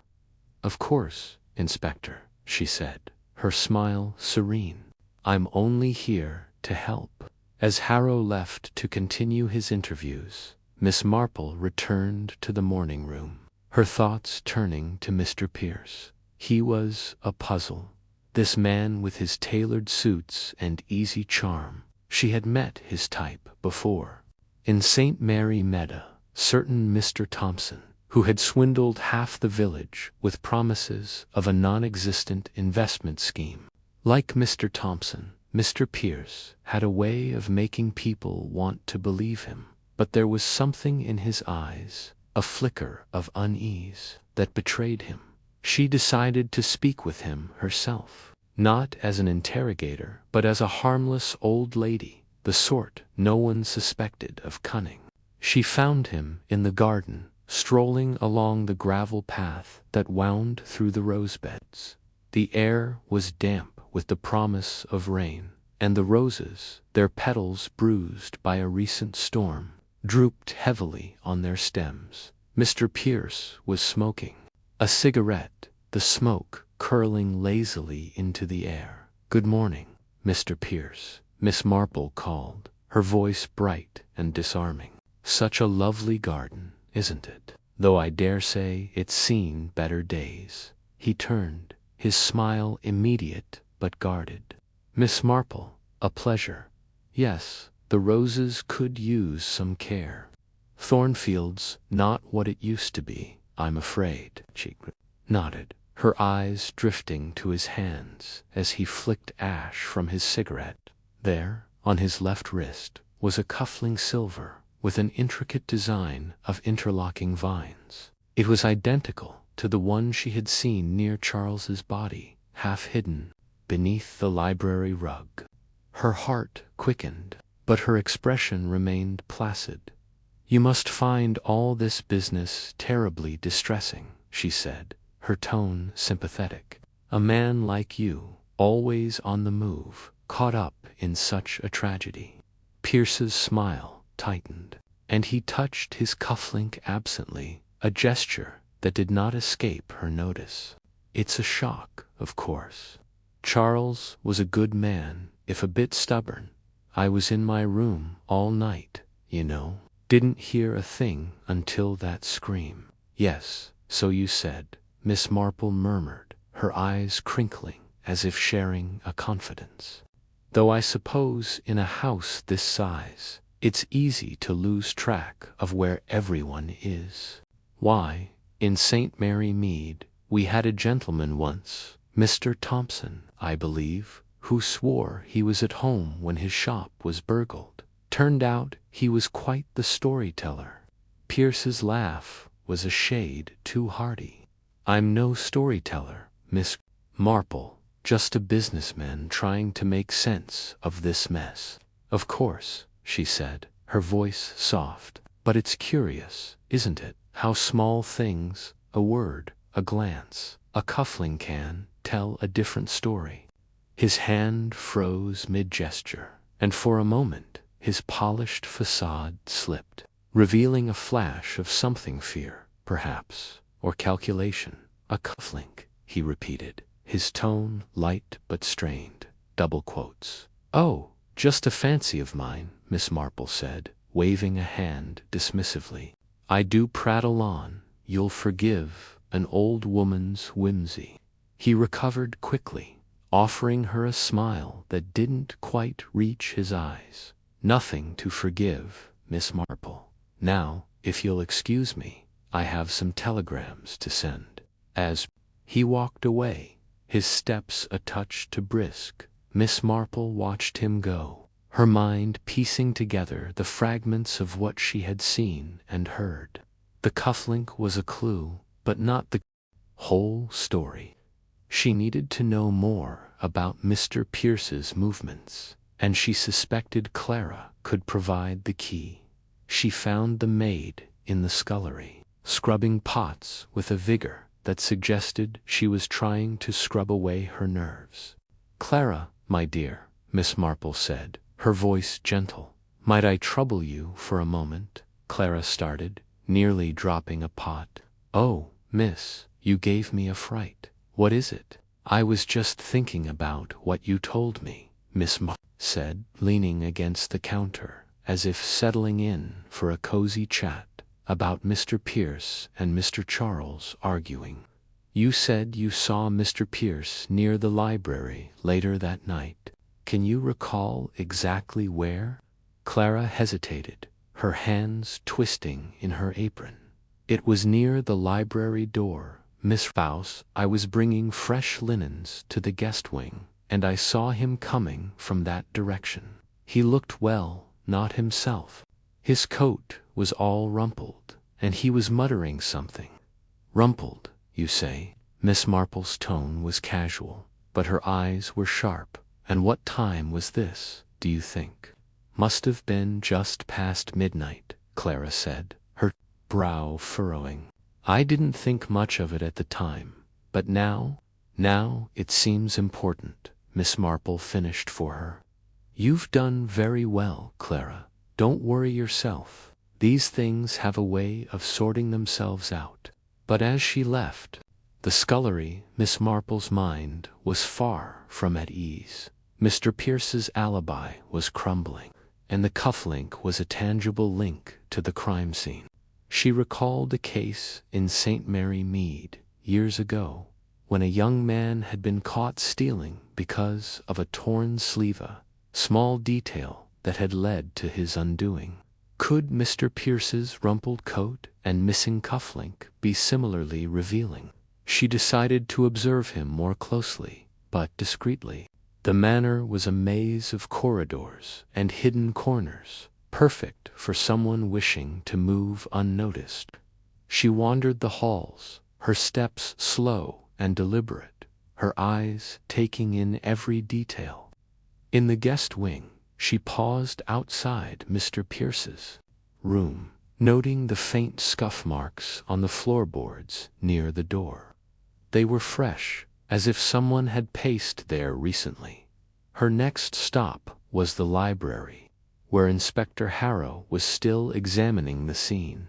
The room was much as it had been the night before, save for the absence of Charles's body. The letter opener, now in Harrow's possession, had been wiped clean, but the rug where the cufflink had been found was slightly askew, as if someone had disturbed it since the police arrived. "Miss Marple," Harrow said, looking up from his notes. "Back again, just stretching my legs," she replied, her gaze drifting to the fireplace. The torn piece of paper she had noticed earlier was still there, caught in the grate. She made a mental note to examine it later, when Harrow was distracted. "Any luck with Mr. Pierce?" she asked, her tone innocent. Harrow's mustache twitched. "He's sticking to his story, but I don't like the look of him. Too smooth by half." "And that maid of yours, Clarish's certain she saw him out of his room?" Miss Marple nodded, her expression thoughtful. "It's often the small things that trip people up, isn't it? Like a cufflink, or a torn bit of paper." Or Harrow's eyes narrowed. "You've got something on your mind, haven't you?" "Oh, nothing definite," she said, smiling. "Just an old woman's fancies." But as she left the library, her fancies were taking shape. Mr. Pierce's charm, his inconsistent story, the cufflink, they all pointed to a man with something to hide. And yet, she sensed there was more to this puzzle. Laura's composure, Victor's evasiveness, the hidden passage she would later discover, they were all threads in a tapestry she was only beginning to unravel. The rest of the day passed in a blur of interviews and whispered conversations. Miss Marple kept to herself, listening more than she spoke, her knitting needles a constant companion. By evening she had learned that Mr. Pierce had been seen by another servant, a footman named Thomas, near the conservatory shortly after his argument with Charles. Thomas, a shy young man with a stammer, had been reluctant to speak, but Miss Marple's gentle persistence had drawn out his story. He was pea-pacing, Miss Thomas had said, his eyes darting nervously. Looked like he was waiting for someone. I didn't stay long, didn't want to be nosy. Quite right, Thomas, Miss Marple had replied, patting his arm. But it's good to be observant, isn't it? As night fell, Miss Marple sat in her room, her knitting abandoned for the moment. She took out her notebook, a small, leather-bound volume she kept for such occasions, and jotted down her observations. The cufflink, the rumpled coat, Clara's testimony, Thomas's sighting, they all pointed to Mr. Pierce, but she knew better than to jump to conclusions. In St. Mary Mead, she had once misjudged a young woman who seemed guilty of theft, only to discover she was protecting her brother. Could Mr. Pierce be protecting someone, or was he the spider at the center of this web? She closed her notebook and looked out the window, where the manor's gardens were shrouded in darkness. Somewhere out there, she thought, was the truth, waiting to be uncovered. And she, Jane Marple, would find it, one whisper at a time. The next morning, she resolved to speak with Mr. Pierce's valet, a man named Jenkins, who had been conspicuously silent. She found him in the servants' hall, polishing a pair of boots, with a meticulousness that bordered on obsession. "Mr. Jenkins," she said, her voice warm, "you must be terribly busy with all this upheaval." Jenkins looked up, his face guarded. "It's a bad business, miss. Mr. Pierce is a good master, though keeps to himself, mostly."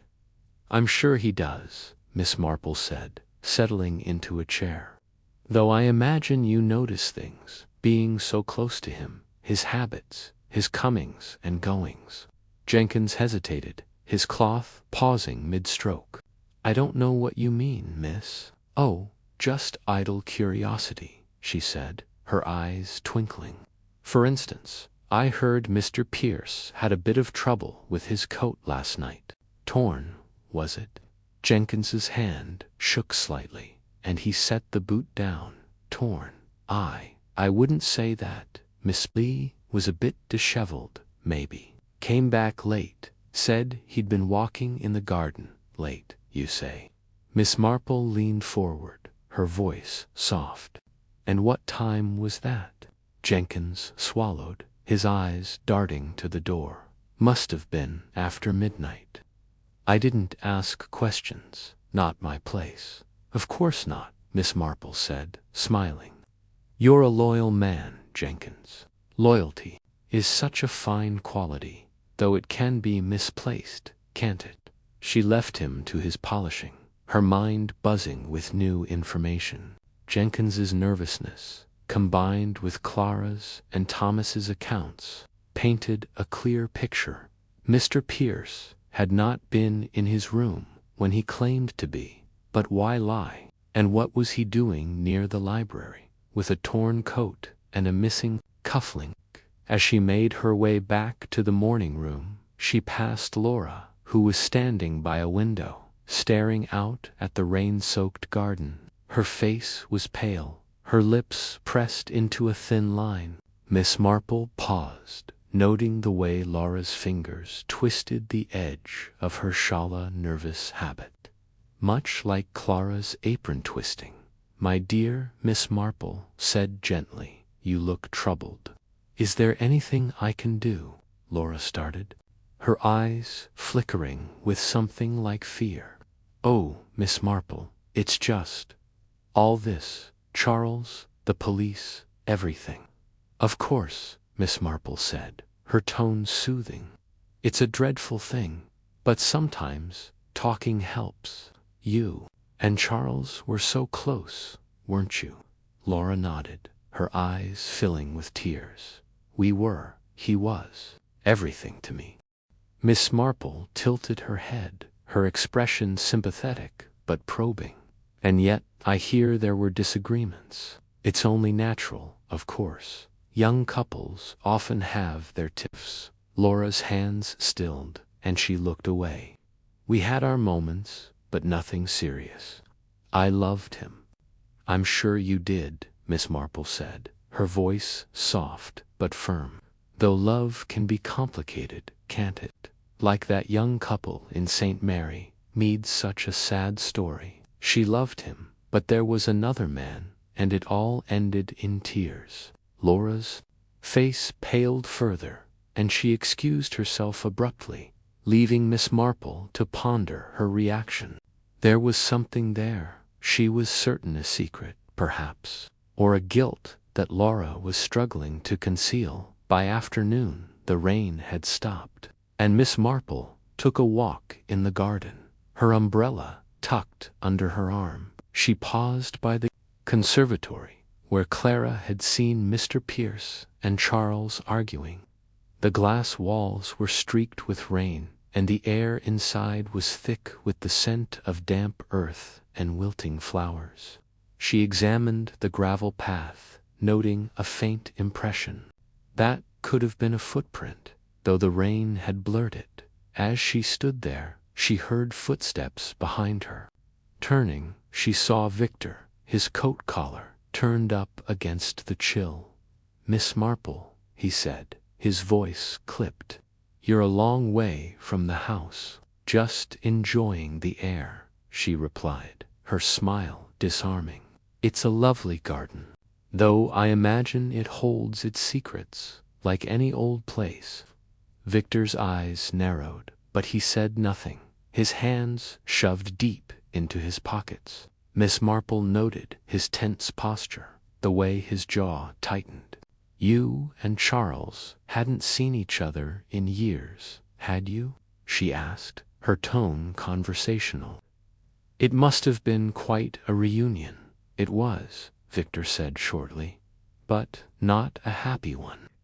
Charles never forgave me for things in the past. Family quarrels are so painful," Miss Marple said, her voice full of sympathy. "I remember a family in St. Mary Mead's, such a feud over money. It led to all sorts of trouble." Victor's expression darkened, and he muttered something about needing to speak with Lady Eleanor before striding away. Miss Marple watched him go, her mind turning over his words. Money, she thought. It always came back to money or love or revenge. That evening, as the guests gathered for a subdued dinner, Miss Marple observed Mr. Pierce closely. He was charming as ever, regaling the table with stories of his travels, but she noticed the way his eyes darted to Laura, the way his hand lingered on his cufflink. Laura, for her part, was quieter than usual, her smiles forced. Victor was absent, claiming a headache, and Lady Eleanor looked as though she carried the weight of the manor on her shoulders. After dinner, Miss Marple slipped away to the library, where the torn piece of paper still lay in the fireplace. She retrieved it carefully, using a pair of tweezers from her sewing kit. It was a fragment of a letter, written in Charles's hand, with only a few words legible. "Cannot trust, betray." She tucked it into her pocket, her mind racing. A letter, a secret, a betrayal. Pieces of the puzzle were falling into place, but the picture was still incomplete. As she left the library, she nearly collided with Mr. Pierce, who was standing just outside the door. "Miss Marple," he said, his voice smooth but edged with surprise. "What brings you here so late?" "Just looking for a book," she said, her smile serene. "I find reading helps one think, don't you?" He laughed, but it was a hollow sound. "I prefer action to thinking, myself." "Good night, Miss Marple." "Good night, she replied, watching him disappear down the corridor. Her heart was pounding, but her face gave nothing away. Mr. Pierce was nervous, and nervous men made mistakes. She would be ready when he did. Over the next few days, Miss Marple continued her quiet investigation, piecing together the fragments of the story. She spoke with the other servants, who confirmed Clara's and Thomas's accounts of Mr. Pierce's movements. She visited the village, where she learned from the postmistress that Mr. Pierce had sent several urgent telegrams the day after the murder, though their contents were unknown. She even spoke with Lady Eleanor, who admitted that Charles had been worried about Mr. Pierce's business dealings, suspecting they were not entirely above board. Each conversation, each observation, added to the tapestry in Miss Marple's mind. She thought of St. Mary Mead, of the countless small betrayals and secrets she had uncovered there. People, she knew, were much the same, everywhere driven by greed, love, or fear.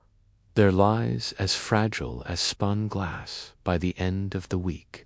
She was certain of one thing.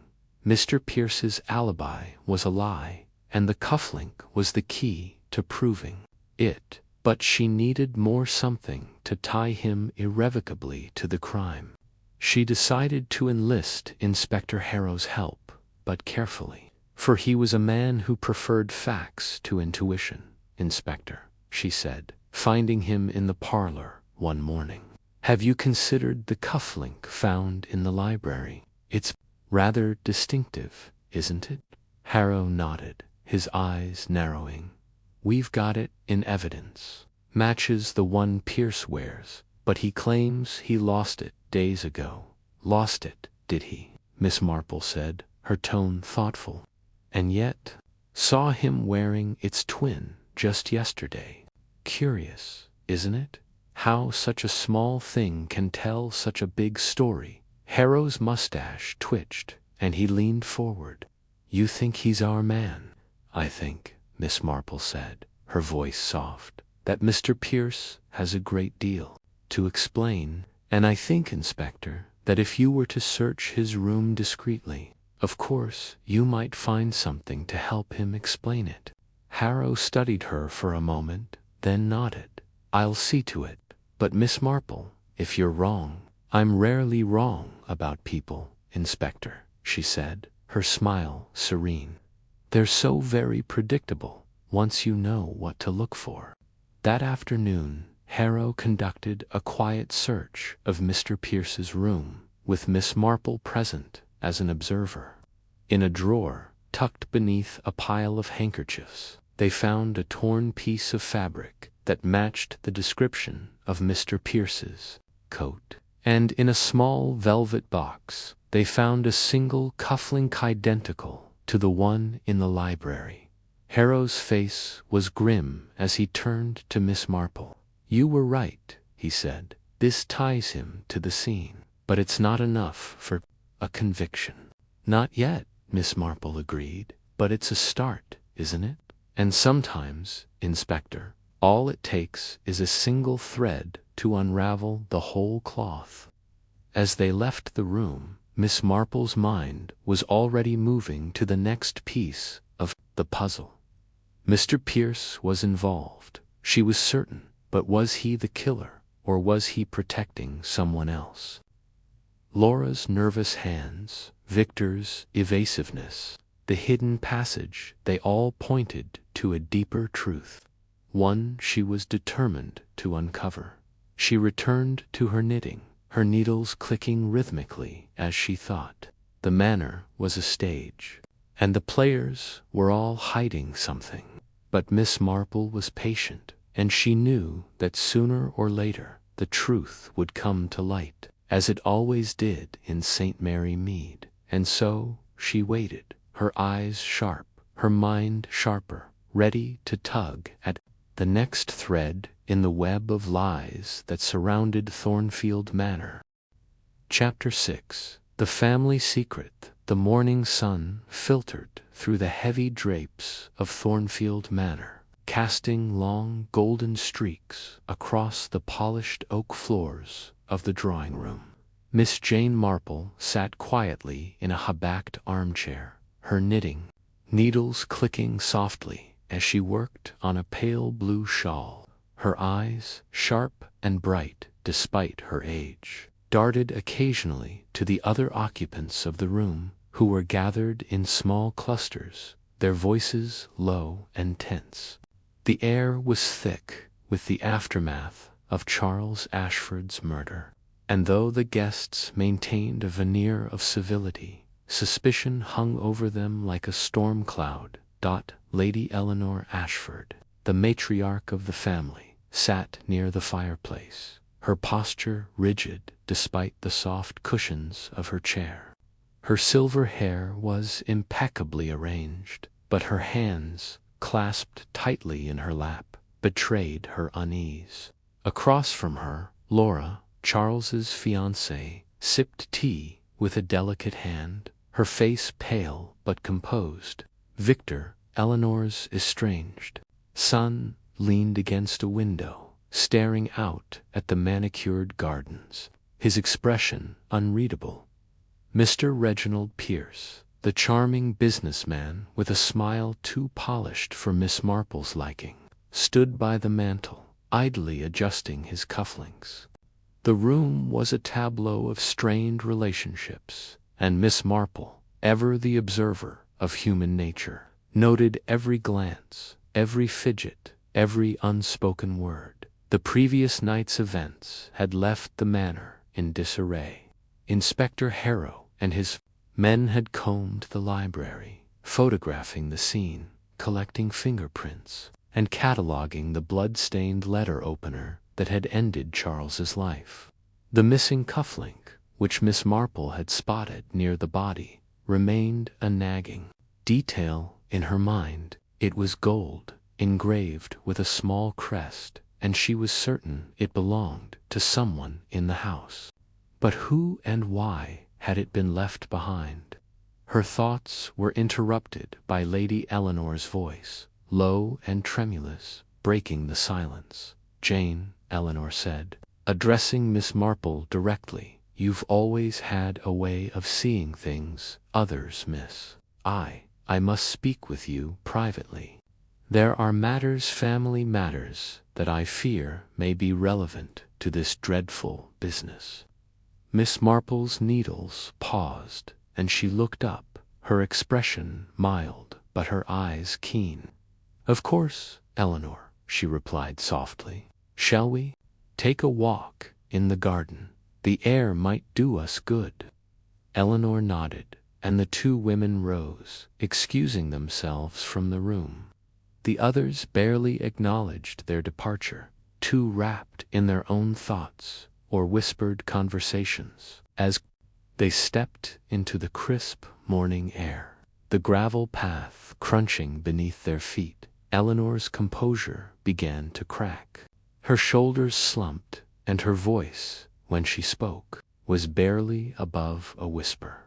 "Jane, I've kept things from the police, things I should have told them from the start. But I couldn't bear to air our family's shame. Not yet." She paused, glancing back at the manor as if to ensure no one had followed. "It's about Victor." Miss Marple tilted her head, her expression encouraging but neutral. "Victor, your son. He's been away for so long, hasn't he?" "Yes," Eleanor said, her voice heavy with regret. "He left 15 years ago, after a terrible row with his father and Charles. You see, Victor was always reckless charming. Yes, but reckless. He had a taste for gambling, for fast living, and it led him into trouble. He forged checks in my late husband's name, draining thousands from the family accounts. When Charles discovered it, he was furious. He insisted Victor be cut off, disowned.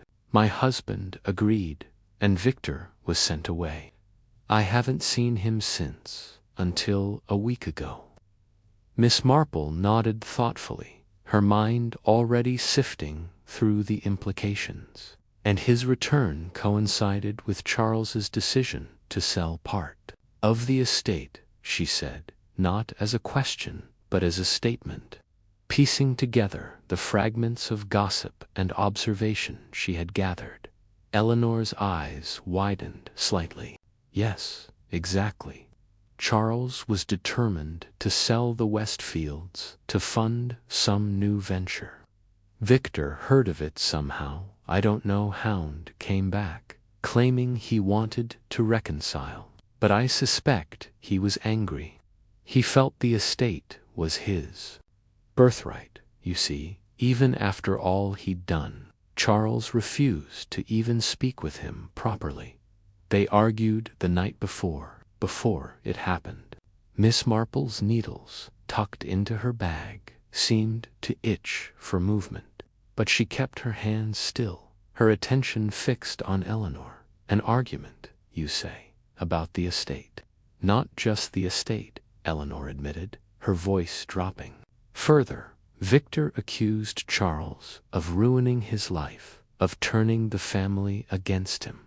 He said things, bitter, ugly things. I overheard them from the hall. Victor said Charles had no right to control the family's future, that he'd make him regret it. Oh, Jane, I fear Victor may have done something terrible. Miss Marple's expression remained calm, but her mind was racing. Victor's sudden return, his resentment, his presence near the library window, as reported by the groundskeeper, all of it painted a damning picture. Yet something about it felt too neat, too convenient. She had seen such patterns before in St. Mary Mead, where the most obvious suspect was rarely the true culprit. Human nature, she knew, was rarely so straightforward. They walked in silence. For a moment, passing a rose arbor heavy with late blooms, Miss Marple's thoughts drifted to a village scandal years ago, when a young man, much like Victor, had returned after a long absence, claiming repentance but hiding darker motives. That man had been driven by greed, not revenge, and Miss Marple wondered if Victor's motives were as simple as Eleanor feared. Eleanor, she said gently, did Victor know about the hidden passage in the library, the one behind the bookshelf? Eleanor stopped short, her face paling. How did you? Oh, Jane, you are uncanny. Yes, the passage is an old family secret, known only to a few. My husband showed it to both boys when they were young. It leads to the garden, a relic from the manor's smuggling days. But surely Victor wouldn't. He couldn't have. I'm not saying he did, Miss Marple said quickly, her tone soothing. But we must consider every possibility. Tell me, was anyone else aware of the passage? Laura, perhaps? Or Mr. Pierce? Eleanor shook her head. Laura, I doubt. She's only been with us a short time. As for Mr. Pierce, she hesitated, her lips tightening. He's been a guest here before, but I can't imagine Charles would share such a secret. With him, Pierce is, well, he's not family. Miss Marple nodded, filing the information away. The hidden passage was a critical piece of the puzzle, one that could explain how the library, locked from the inside, had been breached. She recalled the faint scratch on the window latch, which she had pointed out to Inspector Harrow, and now the passage added another layer of complexity. Someone had entered the library that night, someone who knew the manor's secrets. But who? As they returned to the manor, Miss Marple's thoughts turned to the other guests. Laura's composed grief, so carefully maintained, reminded her of a St. Mary Mead widow who had wept convincingly at her husband's funeral while secretly plotting her inheritance. Mr. Pierce's charm, too, was suspect his nervous habit of touching His cufflink had not escaped her notice, nor had the fact that it matched the one found near Charles's body. And then there was Victor, the prodigal son, whose return had stirred old wounds and new suspicions. Inside, the atmosphere was no less tense. Inspector Harrow had arrived, his notebook in hand, and was questioning the groundskeeper, Mr. Dobbs, in the hall.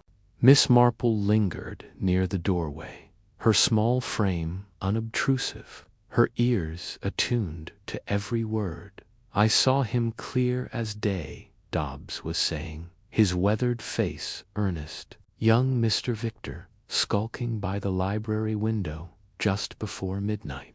Looked like he was up to no good, if you ask me." Harrow scribbled a note, his brow furrowed. "And you're certain it was Victor Ashford?"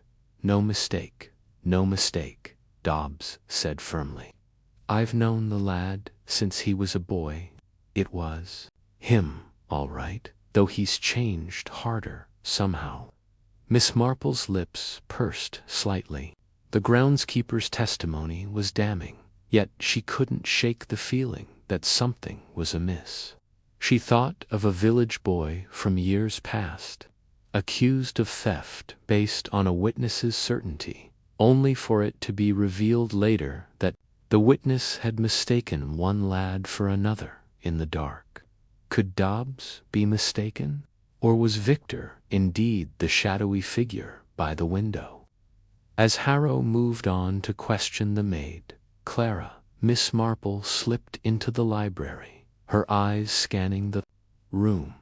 The bloodstain on the rug had been cleaned, but the air still felt heavy with the memory of violence. She approached the bookshelf where she had discovered the hidden passage the previous day. It was cleverly concealed, the mechanism hidden behind a false panel, but she had found it by noticing a faint draft and a slight misalignment in the woodwork. Now she examined it more closely, her fingers tracing the edges of the shelf. The passage was narrow, barely wide enough for a grown man, and it descended into darkness, the air cool and damp. Miss Marple had no intention of exploring it herself. Her days of clambering through secret tunnels were long past, but she noted the scuff marks on the floor, recent and distinct. Someone had used this passage recently, perhaps on the night of the murder. She made a mental note to ask Inspector Harrow to dust for fingerprints. Though she suspected the culprit had been careful, her thoughts were interrupted by a soft cough behind her. She turned to find Laura standing in the doorway, her hands clasped nervously. "Miss Marple," Laura said, her voice hesitant, "I didn't expect to find you here. Are you looking for something?" Miss Marple smiled, her expression disarming. "Oh, just indulging an old woman's curiosity," she said lightly. "This room has so many secrets, doesn't it? Like that passage behind the shelf. Did you know about it?" Laura's eyes flickered, but she recovered quickly, shaking her head. "A passage? No, I had no idea. Charles never mentioned anything like that." Her voice was steady, but Miss Marple noted the slight tightening of her fingers, the way her nails bitten short, despite her polished appearance, dug into her palms. "I see," Miss Marple said, her tone mild. "It's curious, isn't it, how families keep such things hidden, like Victor's troubles, all those years ago. You must have heard the stories." Laura's smile was tight, only bits and pieces. Charles didn't like to talk about Victor. He said it was all in the past. "Of course," Miss Marple said, her eyes never leaving Laura's face. "But the past has a way of catching up, doesn't it? Especially in a place like this, where every corner holds a memory." Laura nodded, her expression unreadable, and excused herself, claiming she needed to rest. Miss Marple watched her go, her mind turning over the conversation. Laura's composure was admirable, but it was the composure of someone with something to hide. Miss Marple had seen it before. In the case of a St. Mary Mead seamstress who had smiled through her tears while concealing a theft, the bitten nails, the quick recovery, the careful choice of words, all pointed to a deeper truth. Over the next few hours, Miss Marple continued her quiet investigation, moving through the manor like a shadow, listening, observing, piecing together the fragments of the puzzle. She spoke with Clara, the maid, who confirmed her earlier story about seeing Mr. Pierce arguing with Charles. He was red in the face, Miss, Clara said, her eyes wide. Told Mr. Charles he'd regret crossing him. I didn't think much of it at the time, but now. Miss Marple nodded, encouraging Clara to continue. The maid's testimony was valuable, but it was Mr. Pierce's cufflink that held her attention. She had seen him adjust it nervously, and the designer small crest with a lion and a rose was identical to the one found near the body. Was it carelessness, she wondered, or something more deliberate? A man like Pierce, so careful with his charm, didn't strike her as one to leave such a clue by accident. She also spoke with the butler, Mr. Grayson, a stoic man with a wealth of knowledge about the manor's history. He confirmed the existence of the hidden passage, though he insisted it hadn't been used in years. The family kept it quiet, he said, his voice low. Only Mr. Charles, Mr. Victor, and Lady Eleanor knew of it, to my knowledge, and perhaps the old groundskeeper, Mr. Dobbs's father, but he's long gone. Miss Marple thanked him, her mind racing. The passage, the cufflink, Victor's return. Laura's bitten nails, it was all beginning to form a picture, though not a complete one. She needed more time, more clues, to unravel the web of lies that surrounded Charles's death.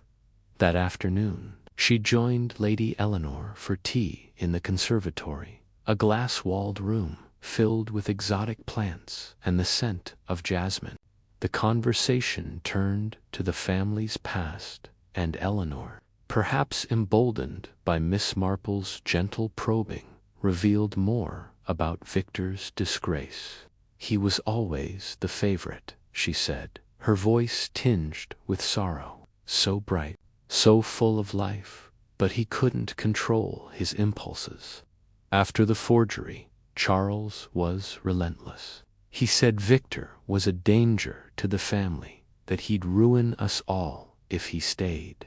And you agreed? Miss Marple asked, her tone gentle but probing. Eleanor hesitated, her eyes glistening. I had to, for the sake of the family. But I've never stopped loving him, Jane. When he returned, I hoped he'd changed. But now, with Charles gone, I fear I was wrong. Miss Marple reached out, patting Eleanor's hand. You mustn't blame yourself, my dear. People make their own choices, and we can only do our best to guide them. As the day wore on, Miss Marple continued her quiet observations, noting the way Victor avoided his mother's gaze, the way Laura's eyes lingered on Pierce when she thought no one was watching, the way Pierce's charm seemed to falter when pressed with difficult questions. She thought of St. Mary Mead, of the countless small betrayals and hidden truths she had uncovered there, and how they mirrored the grander stage of Thornfield Manor. Human nature, she reflected, was the same. Everywhere, whether in a village cottage or a sprawling estate, by evening a new piece of information came to light. Inspector Harrow, looking weary but determined, shared with Miss Marple that a torn piece of paper had been found in the library fireplace, partially burned but still legible.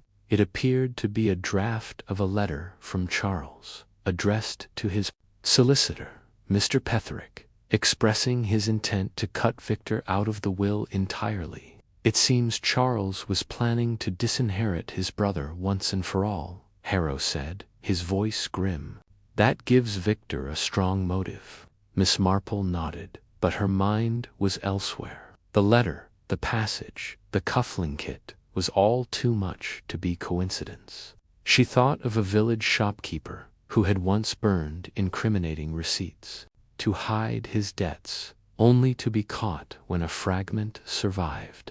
The letter was a clue, but it was not the whole story. As night fell, Miss Marple retired to her room. Her knitting resumed, her mind working as swiftly as her needles. Victor's resentment, Laura's hidden truths, Pierce's dubious alibi, were all threads in a tangled web.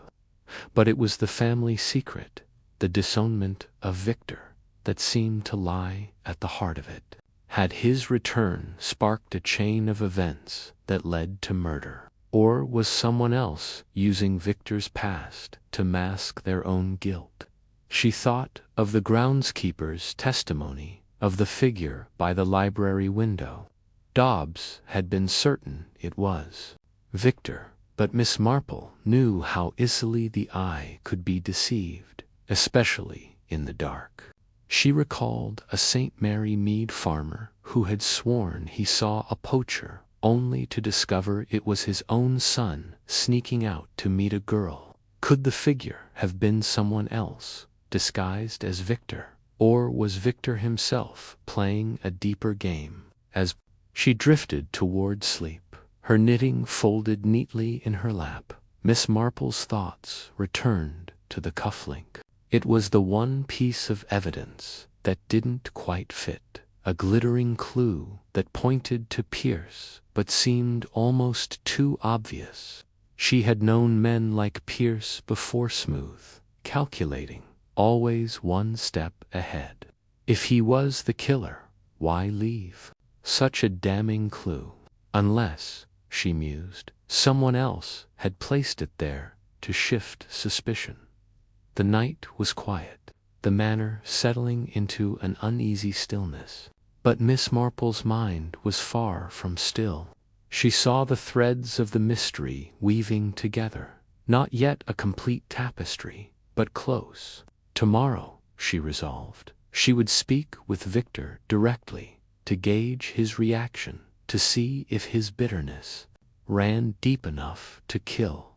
And she would watch Laura and Pierce, whose secrets, she suspected, were intertwined in ways she had yet to fully understand. In the darkness of her room, Miss Marple's needles lay silent, but her mind clicked on, unraveling, the family secret that held the key to Charles Ashford's death. Chapter 7. The Locked Room Puzzle. The morning after the tumultuous events at Thornfield Manor, the air was thick with suspicion and unease. The grand estate, with its ivy-clad walls and sprawling gardens, seemed to hold its breath as Inspector Harrow and his team combed through the library where Charles Ashford had met his untimely end. The room, with its towering bookshelves and heavy velvet curtains, had become the epicenter of the mystery, its locked door a puzzle that baffled even the seasoned inspector. Miss Jane Marple, seated in a cushioned armchair by the window of the manor's drawing-room, sipped her tea with a calm demeanor that belied her racing thoughts. Her sharp eyes, framed by delicate spectacles, darted occasionally toward the library door, where uniformed officers moved with purpose. The library had been locked from the inside, a fact that Inspector Harrow had emphasized repeatedly during his initial report to the gathered household. To him, this suggested either suicide or an inside job, but Miss Marple's instincts told her otherwise.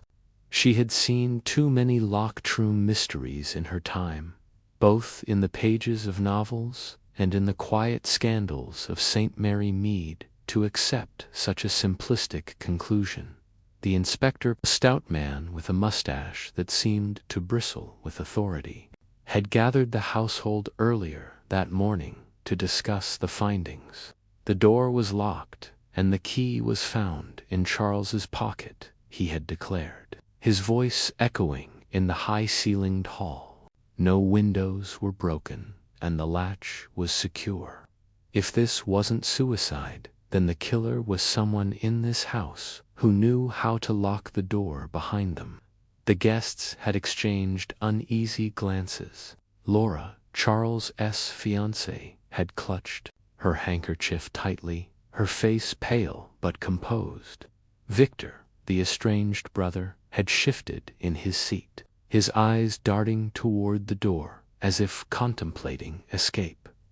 Mr. Reginald Pierce, the charming businessman, had offered a sympathetic nod, though his smile seemed to Miss Marple more practiced than genuine. Lady Eleanor, the matriarch, had sat rigidly, her hands folded in her lap, her expression one of weary resignation. Miss Marple had said little during the meeting, content to observe the subtle cues that others missed. The way Laura's fingers trembled slightly despite her calm facade, the way Victor's jaw tightened when the inspector mentioned the key, the way Pierce's eyes lingered on Laura a fraction too long. These were the threads of human nature, the tiny stitches that, when pulled, could unravel even the most carefully woven lies. Now, as she sat in the drawing-room, Miss Marple's mind returned to the library itself. She had visited it briefly after the police allowed the household to disperse, her small frame moving quietly among the officers as she examined the scene. The library was a grand space, its walls lined with leather-bound books and its floor covered by a rich Persian rug. The heavy oak desk where Charles had been found sat near the center, the letter opener still embedded in his chest, grim centerpiece to the tragedy. The windows, tall and narrow, were latched tightly, their frames showing no signs of tampering. But it was a faint scratch on the window latch that had caught Miss Marple's attention, a barely perceptible mark that might have gone unnoticed by a less discerning eye. She closed her eyes, letting her thoughts drift back to a similar case. In St. Mary Mead, years ago, when a local shopkeeper had been burgled through a window thought to be secure, the thief, a young man with a penchant for climbing, had used a thin wire to manipulate the latch from the outside, leaving only a faint scratch as evidence. The villagers had called it a locked-room mystery, but Miss Marple had solved it by noticing the mark and tracing it to the tool used. Could something similar have happened here? Rising from her chair, Miss Marple set her teacup on the side table and made her way toward the library, her steps soft but purposeful. The police had finished their initial sweep, and the room was momentarily empty, save for a constable stationed at the door. He nodded politely as she approached, accustomed to her quiet presence in the manor. "May I take another look, Constable?" she asked, her voice gentle but firm. "I find these old rooms so fascinating, and I'd like to see the bookshelves again." The constable, a young man with an earnest face, hesitated only a moment before stepping aside. "Of course, Miss Marple. Just don't touch anything, please." She smiled warmly, her eyes crinkling with a disarming charm that had coaxed secrets from many a reluctant witness. "Oh, I wouldn't dream of it," she said, stepping into the library. The room felt colder now, the air heavy with the scent of old books and tragedy. Miss Marple moved slowly, her eyes scanning the shelves, the desk, the windows. She paused by the window where she had seen the scratch, bending slightly to examine it more closely. The mark was faint, a thin line no longer than a fingernail, but it was unmistakable. She straightened, her mind racing. A tool, perhaps a knife or a wire, could have been used to lift the latch from the outside, allowing entry without breaking the glass. But why lock the door afterward? And how had the killer escaped? Her gaze drifted to the bookshelves, their dark wood gleaming in the morning light. Thornfield Manor was an old house, built in an era when secret passages and hidden compartments were not uncommon. Miss Marple had heard tales of such features in St. Mary Mead's own grand houses, where families hid valuables or sheltered fugitives during turbulent times. Could there be such a passage here? She approached the largest bookshelf, which spanned the wall opposite the windows. It was an imposing structure, filled with volumes of history, literature, and philosophy, its shelves reaching nearly to the ceiling. She ran her fingers lightly along the edge of the wood, not touching but observing, her eyes searching for any irregularity. Near the bottom, where the shelf met the floor, she noticed a faint gap, almost imperceptible, where the wood seemed to sit slightly askew. Kneeling carefully, her knees protesting only slightly, she peered at the gap. It was too narrow to be accidental, too precise to be a flaw in craftsmanship. She pressed gently on the panel, and to her satisfaction, it gave a soft click. A section of the bookshelf swung inward, revealing a narrow passage that descended into darkness. Miss Marple's heart quickened, though her expression remained serene. She stepped back, knowing better than to explore the passage alone. Instead, she made a mental note of its location and closed the panel, ensuring it clicked back into place. This was no ordinary library, and the discovery of the passage opened new possibilities. Had the killer entered through here, stabbed Charles, and then locked the door to create the illusion of a sealed room? Or had Charles himself known of the passage, using it to meet someone in secret? She returned to the drawing room, her mind buzzing with theories. The passage suggested that the killer was someone familiar with the manor's secrets, likely a member of the Ashford family or someone close to them. Victor, with his long absence and sudden return, might have known of such passages from his childhood. Laura, as Charles's fiancée, could have learned of them during her time in the manor.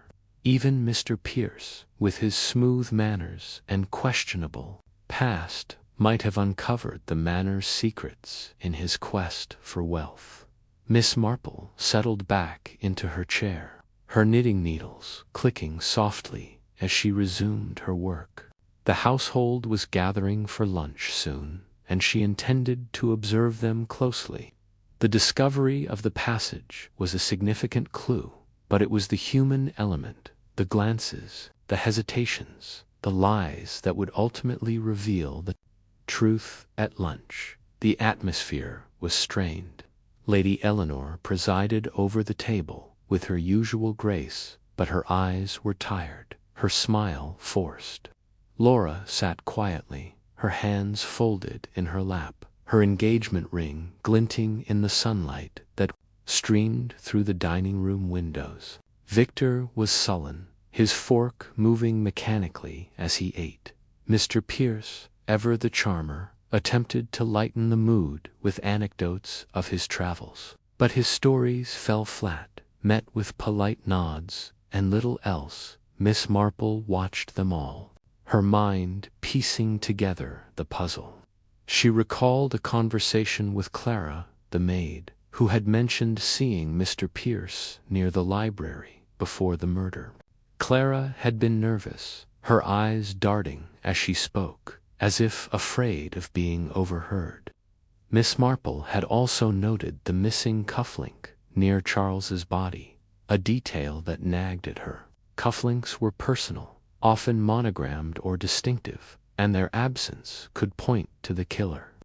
"You need to be careful," Laura was saying, her voice sharp. "If they find out, they won't," Pierce interrupted, his tone soothing but firm. "We've covered our tracks. Just keep your head." Miss Marple's knitting needles paused, her ears straining to catch every word. The conversation was brief, but it confirmed her suspicions. Laura and Pierce were connected, perhaps more deeply than anyone realized. That evening, she shared her thoughts with Inspector Harrow, suggesting they keep a close eye on both Laura and Pierce. "The passage is key," she said. "It allowed the killer to enter and leave without being seen. But the cufflink, that's the clue that will tell us who." Harrow nodded, his skepticism giving way to respect. "We'll search Pierce's room again. If that cufflink is his, it's damning evidence." As the investigation continued, Miss Marple felt the web tightening. The locked room was no longer a mystery, but a carefully constructed illusion, designed to mislead. The killer had used the passage, tampered with the latch, and left behind a single mistake thief. And Miss Marple, with her keen eye and village wisdom, was determined to unravel the truth, one thread at a time. The days passed, and the manor remained a place of shadows and secrets. Miss Marple moved through it quietly, her presence unassuming, but her mind sharp as ever. She knew the answer was close, hidden in the glances, the lies, and the faint scratch on a window latch. Soon she would lay her trap, and the killer's mask would fall.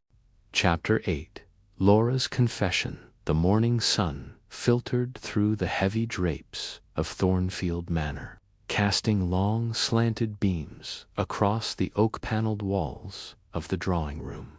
Miss Jane Marple sat quietly in a high-backed chair, her knitting needles clicking rhythmically, a soft counterpoint to the tension that hung in the air like a storm waiting to break. The household was still reeling from the discovery of the hidden passage behind the library bookshelf, a revelation that had shifted the investigation into Charles Ashford's murder from a perplexing puzzle to a labyrinth of motives and secrets. Inspector Harrow, a man of methodical habits but limited imagination, had spent the previous evening interrogating the staff about the passage. But Miss Marple knew the real answers lay not in the mechanics of the manor, but in the hearts of its inhabitants. Laura Wentworth, Charles's fiancée, had been the focus of Miss Marple's attention since the morning after the murder. The young woman's polished grief, her carefully chosen words, and her composed demeanor had struck Miss Marple as too perfect, too rehearsed. It reminded her of Mrs. Elspeth Crane, a widow from St. Mary Mead, who had wept so convincingly at her husband's funeral that no one suspected she'd poisoned his tea until Miss Marple noticed the faint tremor in her hands when she poured for guests. Laura's hands, too, betrayed her bitten nails hidden beneath gloves, a small detail that spoke volumes about her inner turmoil. Now, as the household gathered for breakfast, Miss Marple observed Laura closely, noting the way her eyes darted toward Mr. Reginald Pierce, the charming businessman whose cufflink had been found near the body. The breakfast table was a study in strained civility. Lady Eleanor Ashford, pale but resolute, presided over the meal with the dignity of a woman accustomed to weathering storms. Her nephew Victor, recently returned from years abroad, sat sullenly, his fork pushing eggs around his plate without purpose. Mr. Pierce, ever the picture of confidence, made light conversation about the weather, though his smile faltered when Inspector Harrow entered the room. The inspector, his notebook tucked under his arm, announced that he had new questions for Laura, prompting a flicker of unease in her expression. Miss Marple, knitting quietly in the corner, missed nothing. Miss Wentworth, Inspector Harrow began, his tone formal but edged with suspicion. I'd like to revisit your account of the night Charles was killed. You said you were in your room alone after your argument with him. Can you confirm that? Laura's posture stiffened, but her voice remained steady. Yes, Inspector. I was upset after our disagreement, so I retired early. I didn't leave my room until the scream woke me. Miss Marple's needles paused for a fraction of a second. Laura's words were smooth, but there was a cadence to them, a practiced rhythm that echoed the lies of a St. Mary Mead shopgirl who'd once claimed innocence while hiding stolen goods. The inspector nodded, jotting something in his notebook, but Miss Marple knew he was missing the deeper currents. She decided it was time to gently stir the waters. Miss Wentworth, Miss Marple said, her voice soft but carrying the weight of quiet authority. You mentioned an argument with Charles. May I ask what it was about? It's often the little things you know that help us understand the bigger picture. Laura's eyes flicked toward Miss Marple, and for a moment the room seemed to hold its breath. It was nothing significant, she said, her fingers tightening around her teacup. Charles could be controlling. He wanted to dictate every detail of our wedding, and I felt stifled. We exchanged words, but it was hardly serious. Controlling, Miss Marple repeated, her tone thoughtful. Yes, young men can be like that, can't they? I recall a lad in St. Mary Mead, Tom Barker, who insisted on choosing his fiancée's dresses. It caused quite a stir when she left him at the altar. But you, my dear, seem far too composed to let such a thing upset you so deeply. The comment was gentle, almost innocuous, but it landed like a pebble in a still pond.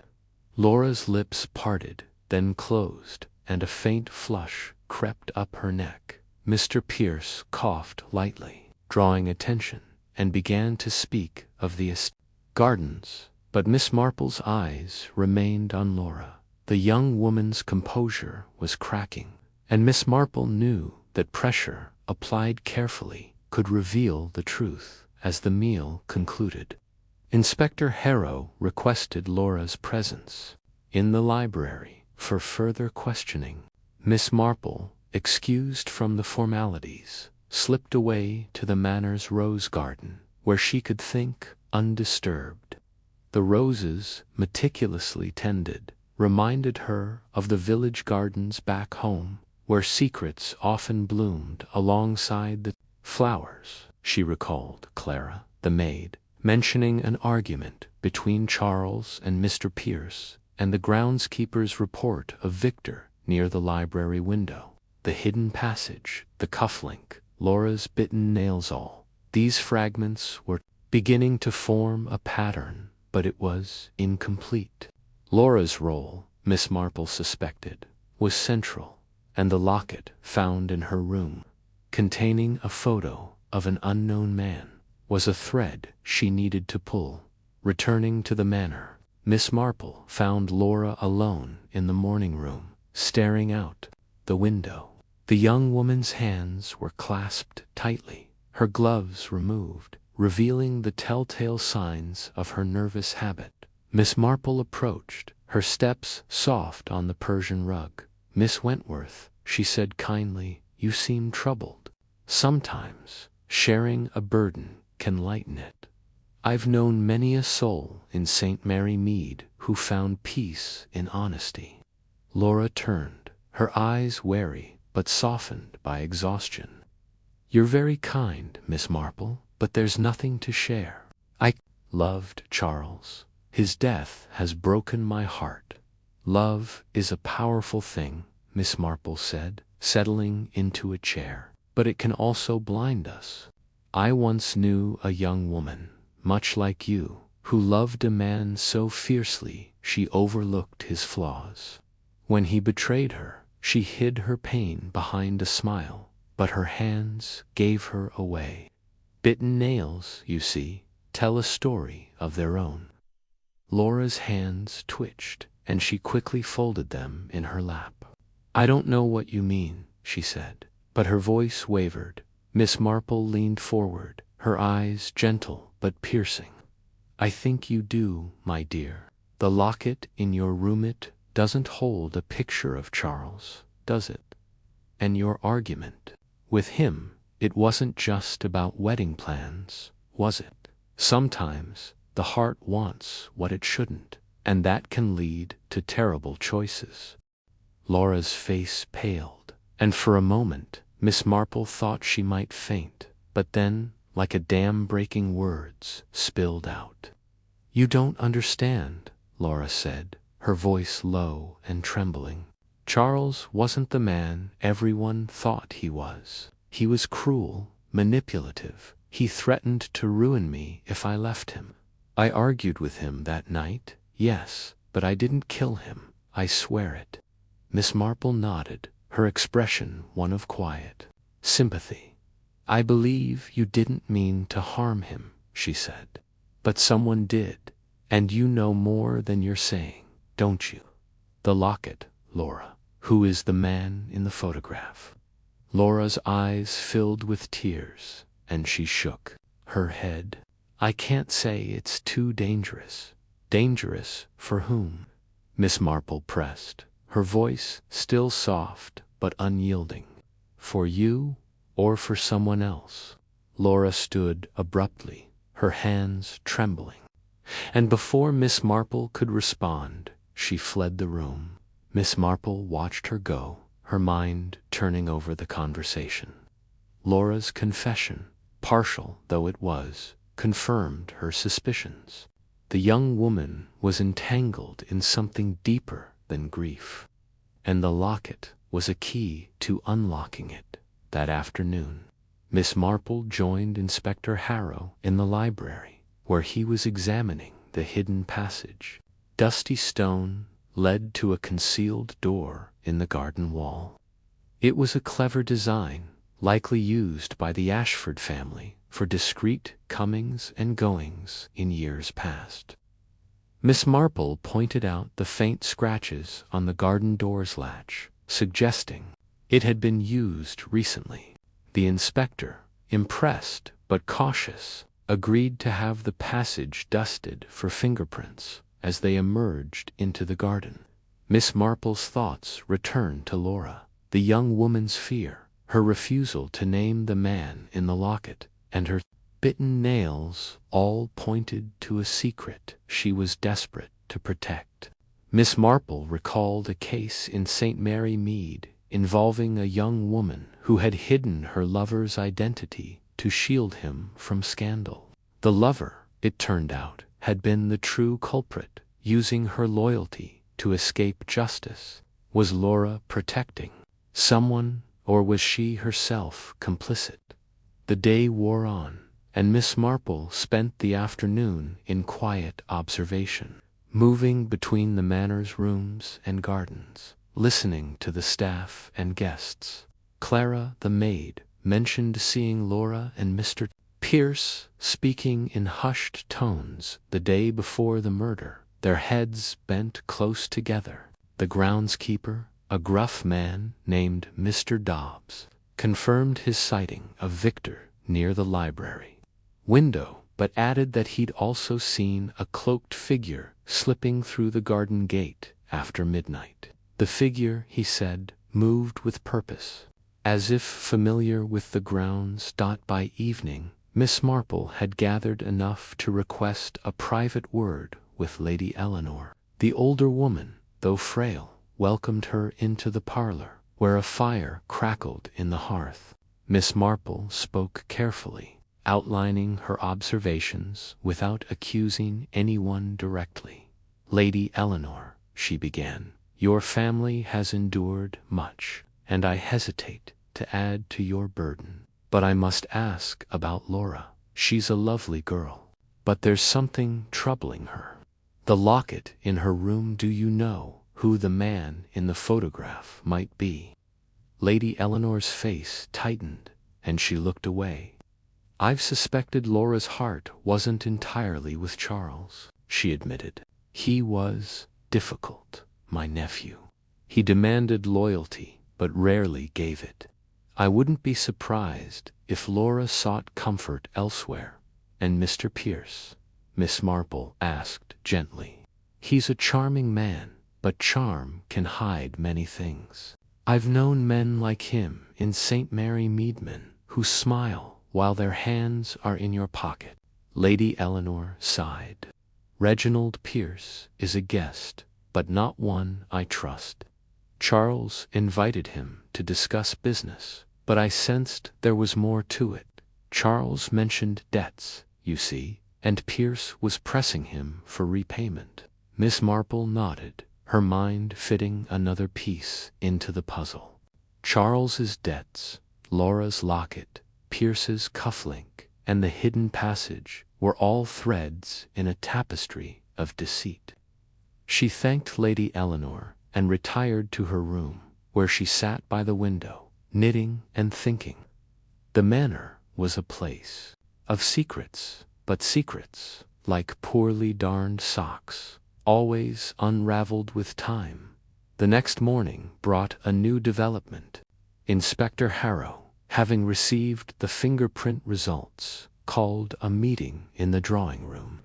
The prints on the garden door's latch matched none of the staff or family, suggesting an outsider or someone clever enough to wear gloves. Miss Marple, seated unobtrusively in the corner, listened as the inspector questioned Laura again, this time more forcefully. "Miss Wentworth," he said, "we've found evidence that someone used the hidden passage the night of the murder. We're close to Charles, and you knew the manor well. Did you know about the passage?" Laura's face was a mask of composure, but her hands, ungloved, betrayed her. She clasped them tightly, her bitten nails stark against her pale skin. I knew of it," she admitted.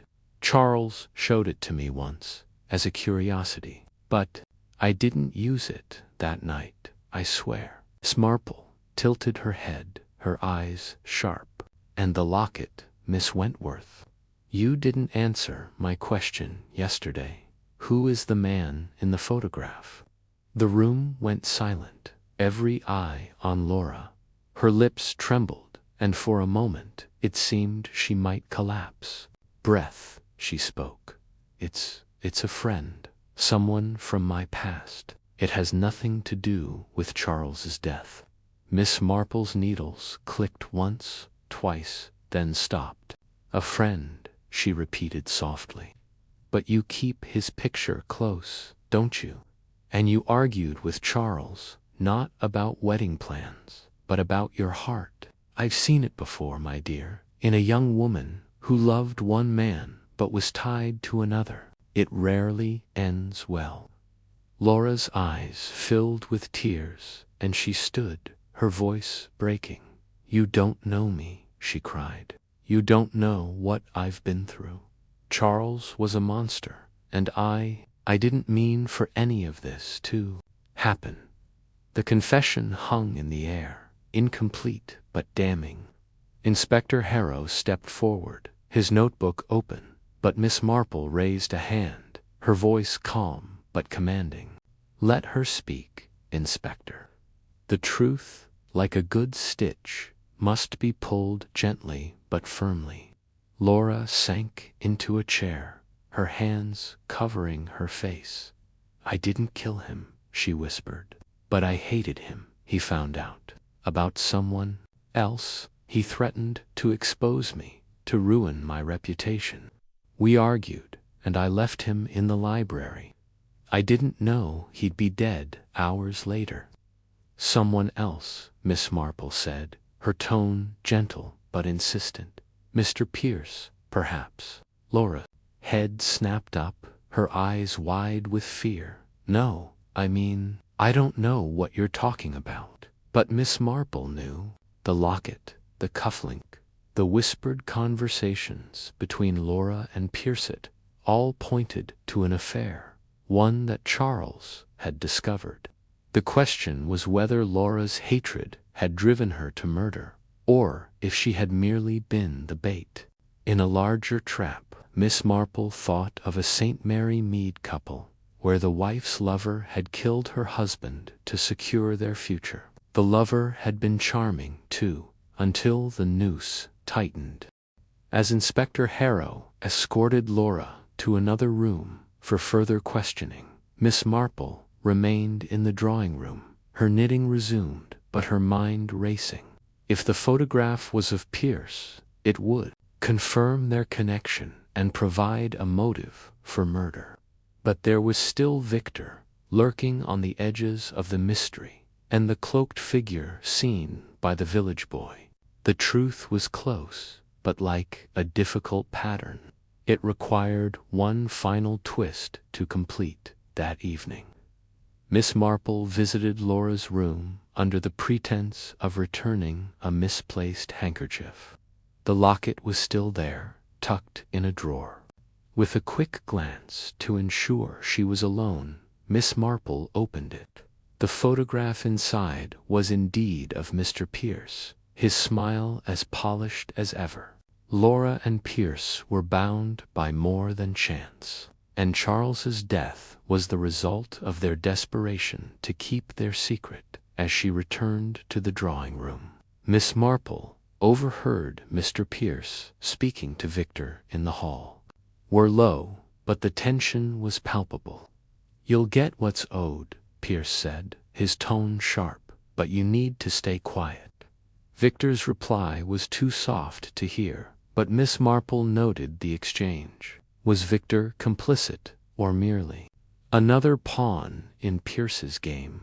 She thought of a St. Mary Mead swindler who had blackmailed his partner into silence, only to be betrayed when the partner's nerve broke. The web was tightening, and Miss Marple knew the final threads would soon be in place.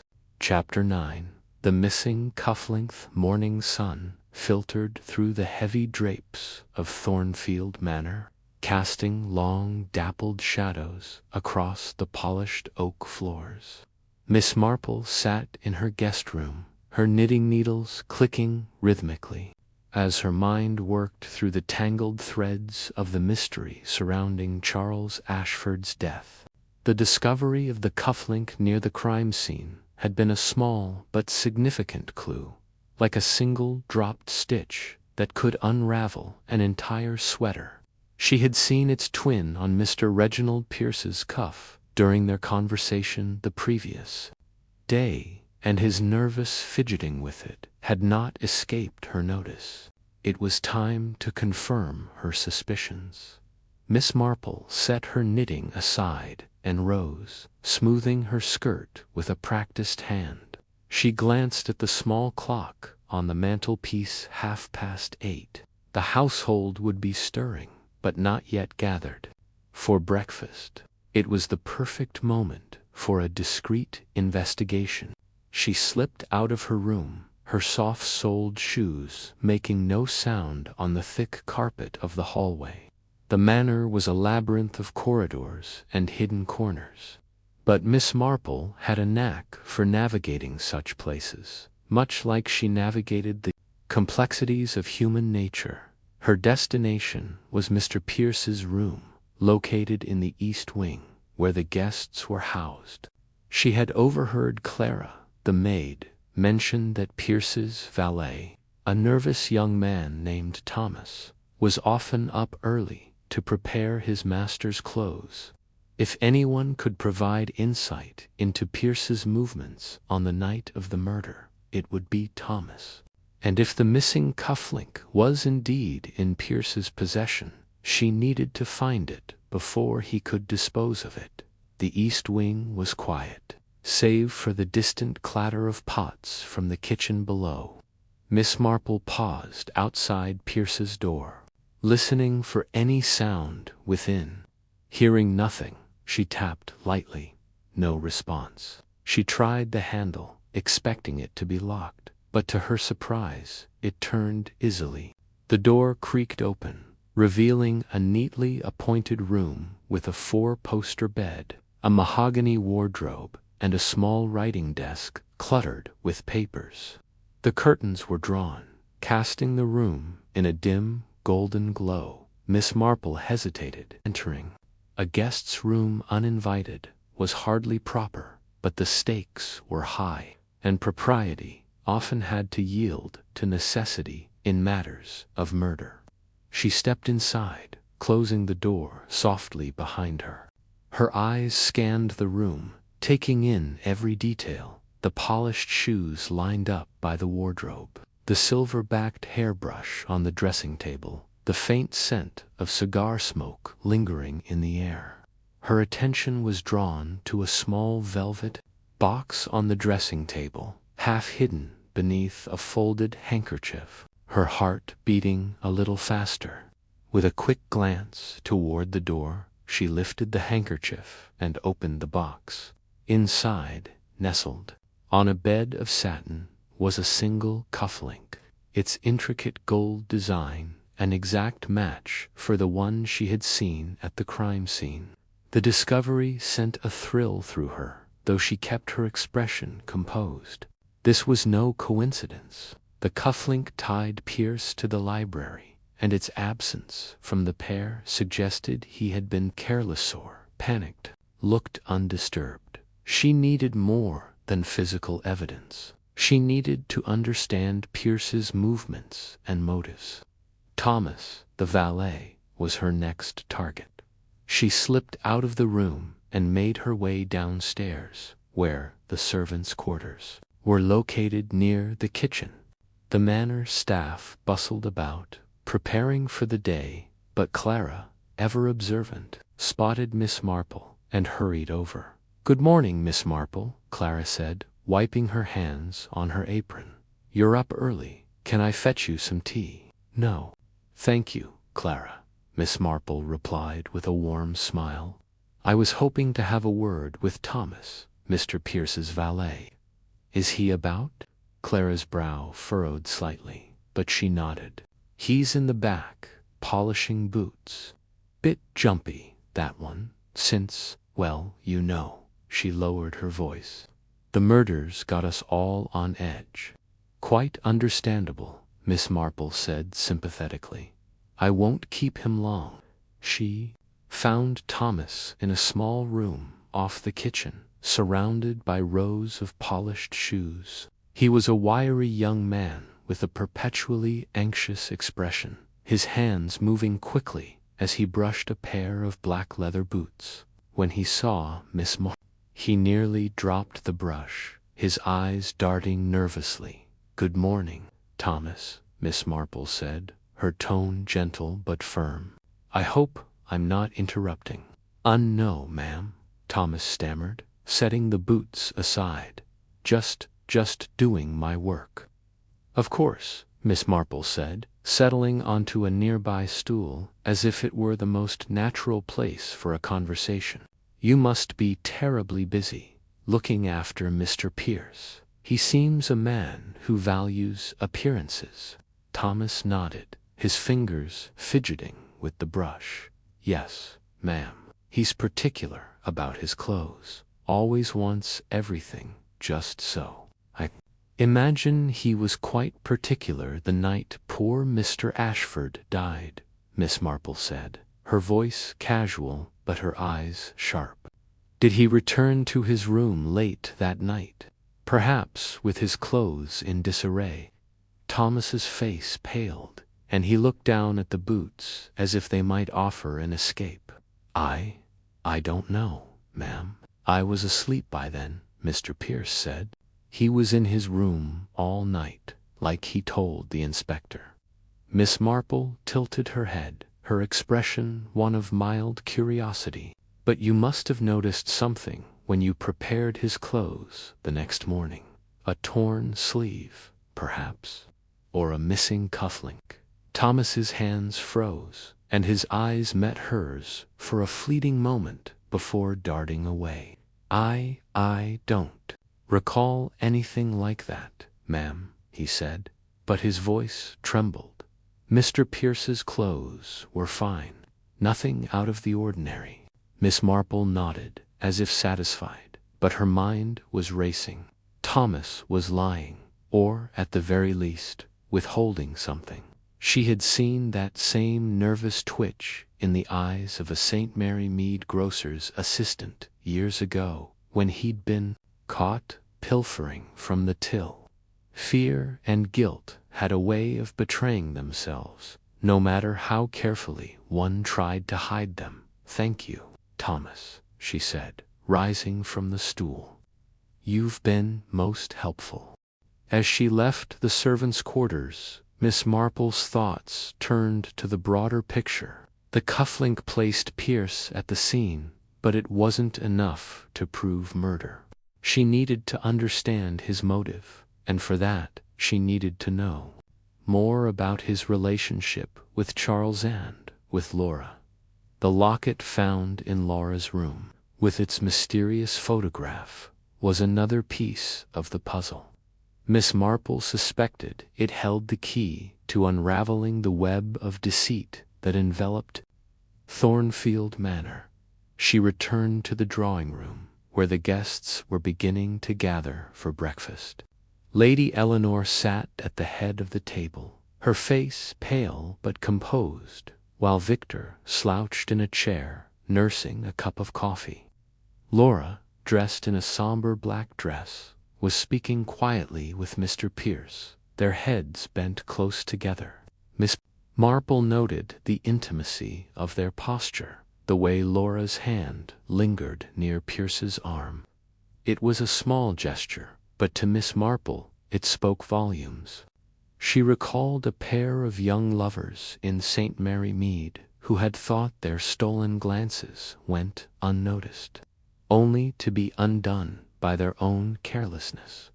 "Good morning, Miss Marple," Lady Eleanor called, her voice warm but strained. "I trust you slept well as one can in such troubled times," Miss Marple replied, taking a seat. "The manor is lovely, but I dare say it holds its share of secrets." Lady Eleanor's smile faltered, and Victor shot Miss Marple a sharp look. Pierce, however, laughed lightly, his charm as polished as ever. "Secrets, Miss Marple? You sound like you've been reading too many detective novels."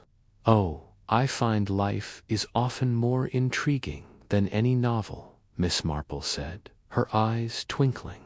"People are so very good at hiding things, but the truth has a way of slipping out, doesn't it?"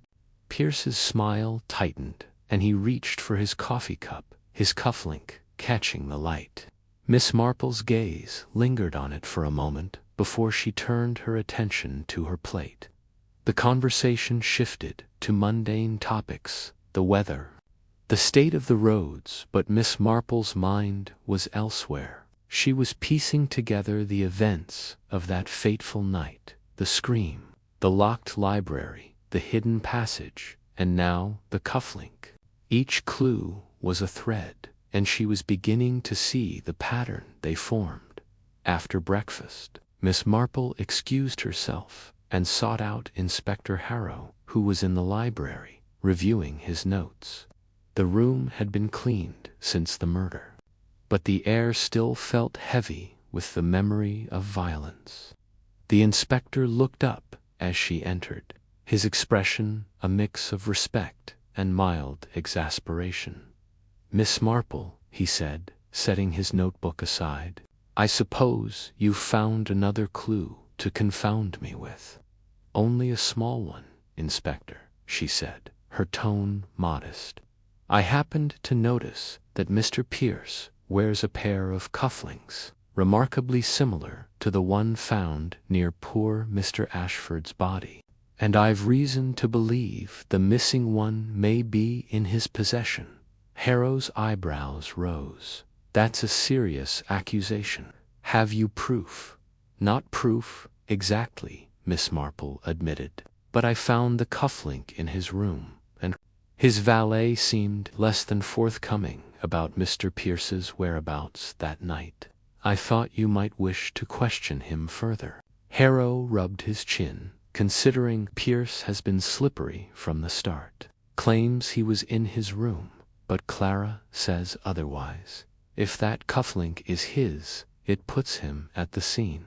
I'll have a word with him and the valet. Be gentle with young Thomas, Miss Marple advised. He's frightened, and frightened people are more likely to speak if they feel safe.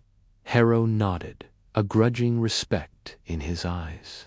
You've a knack for this, Miss Marple.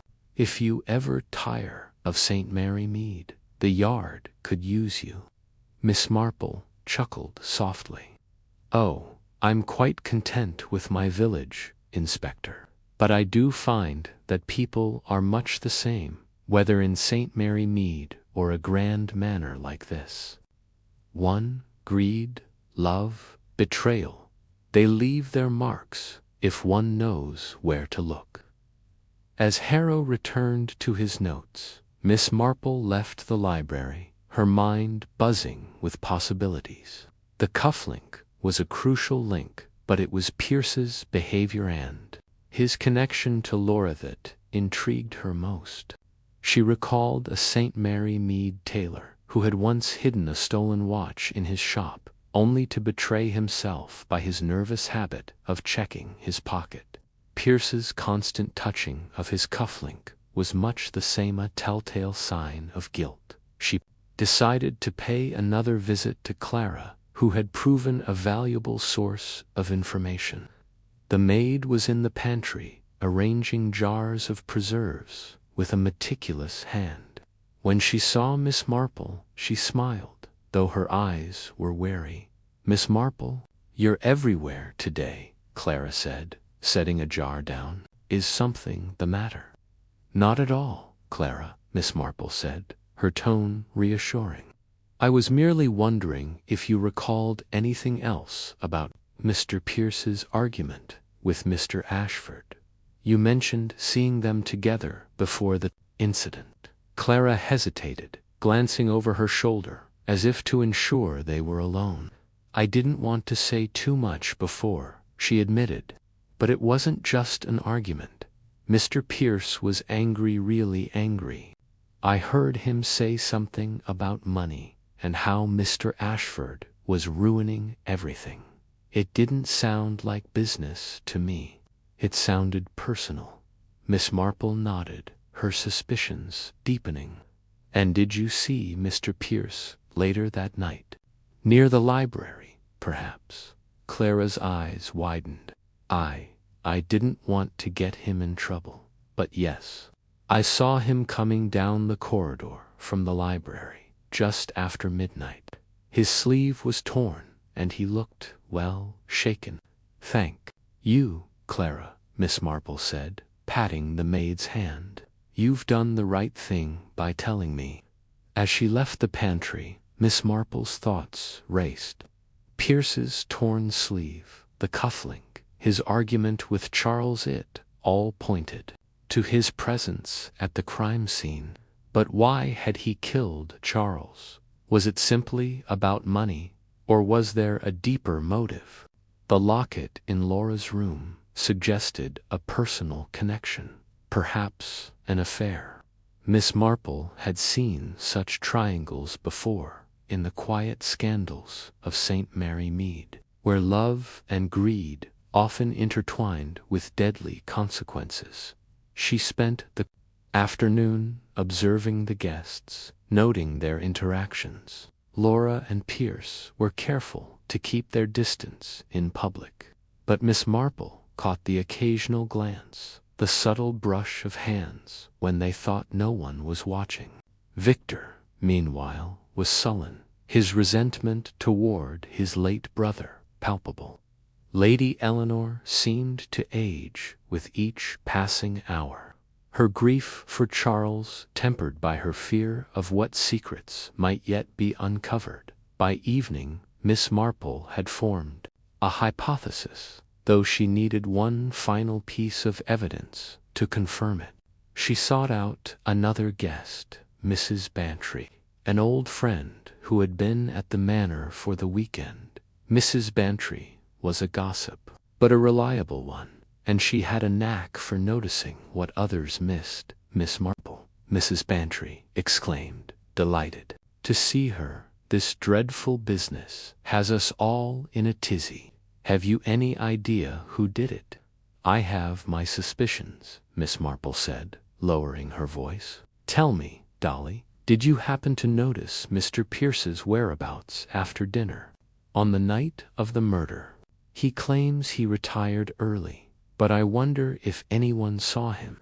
Mrs. Bantry's eyes lit up, eager to share. Well, now that you mention it, I did see him. I couldn't sleep, so I was in the conservatory, reading. It must have been around 11:30, because I heard the clock chime. Mr. Pierce came through, looking quite flustered. He didn't see me, but I saw him head toward the library corridor. This is interesting, his sleeve was caught on something, torn at the cuff. Miss Marple's heart quickened, but she kept her expression neutral. How very curious, she said. And you're certain of the time? Positive, Mrs. Bantry said. I mentioned it to Arthur later, but he said I shouldn't bother the inspector with trifles. But you don't think it's a trifle, do you? Not at all, Miss Marple said, her mind already connecting the dots. You've been most helpful, Dolly. As night fell, Miss Marple retired to her room, her knitting needles once again in hand. The rhythm of her knitting helped her think, each stitch a step closer to the truth. Pierce's alibi had crumbled, undone by Clara's testimony, Mrs. Bantry's observation, and the damning evidence of the cufflink. But the locket in Laura's room suggested she was not an innocent bystander. Miss Marple recalled a St. Mary Mead widow who had played the grieving spouse while plotting with her lover. The parallels were striking, and Miss Marple felt certain that Laura and Pierce were entangled in more than just a casual acquaintance. She resolved to speak with Inspector Harrow again in the morning, to share her findings and suggest a closer look at Laura's role. The hidden passage, the locket, the cufflink, the torn sleeve-hole pointed to a carefully orchestrated crime, one that required two people to execute. Miss Marple closed her eyes, picturing the library as it must have been that night. Charles, alone, perhaps, reading the secret document he had hidden. Pierce, entering through the passage, his cufflink catching on the window latch. Laura, perhaps luring Charles to his death with a promise or a lie. The pieces were falling into place. But Miss Marple knew she must tread carefully. The truth was a delicate thing, easily shattered if handled too roughly. She would need to guide Inspector Harrow to it, letting him believe he had uncovered it himself. Men like Harrow, she had learned, responded best to that approach. As she set her knitting aside and prepared for bed, Miss Marple felt a quiet satisfaction. The missing cufflink had been the key, much like a dropped hairpin in a St. Mary Mead. Burglary had once led her to a thief. People, she reflected, were so very predictable in their carelessness. And it was that carelessness that would bring Laura and Pierce to justice. The manor was silent as Miss Marple drifted to sleep, the weight of the mystery no longer a burden but a puzzle nearing its solution. Tomorrow she would set the final trap, and the truth would come to light, as it always did. As night fell, Miss Marple retired to her room, her knitting needles once again in hand. The rhythm of her knitting helped her think, each stitch a step closer to the truth. Pierce's alibi had crumbled, undone by Clara's testimony, Mrs. Bantry's observation, and the damning evidence of the cufflink. But the locket in Laura's room suggested she was not an innocent bystander. Miss Marple recalled a St. Mary Mead widow who had played the grieving spouse while plotting with her lover. The parallels were striking, and Miss Marple felt certain that Laura and Pierce were entangled in more than just a casual acquaintance. She resolved to speak with Inspector Harrow again in the morning, to share her findings and suggest a closer look at Laura's role.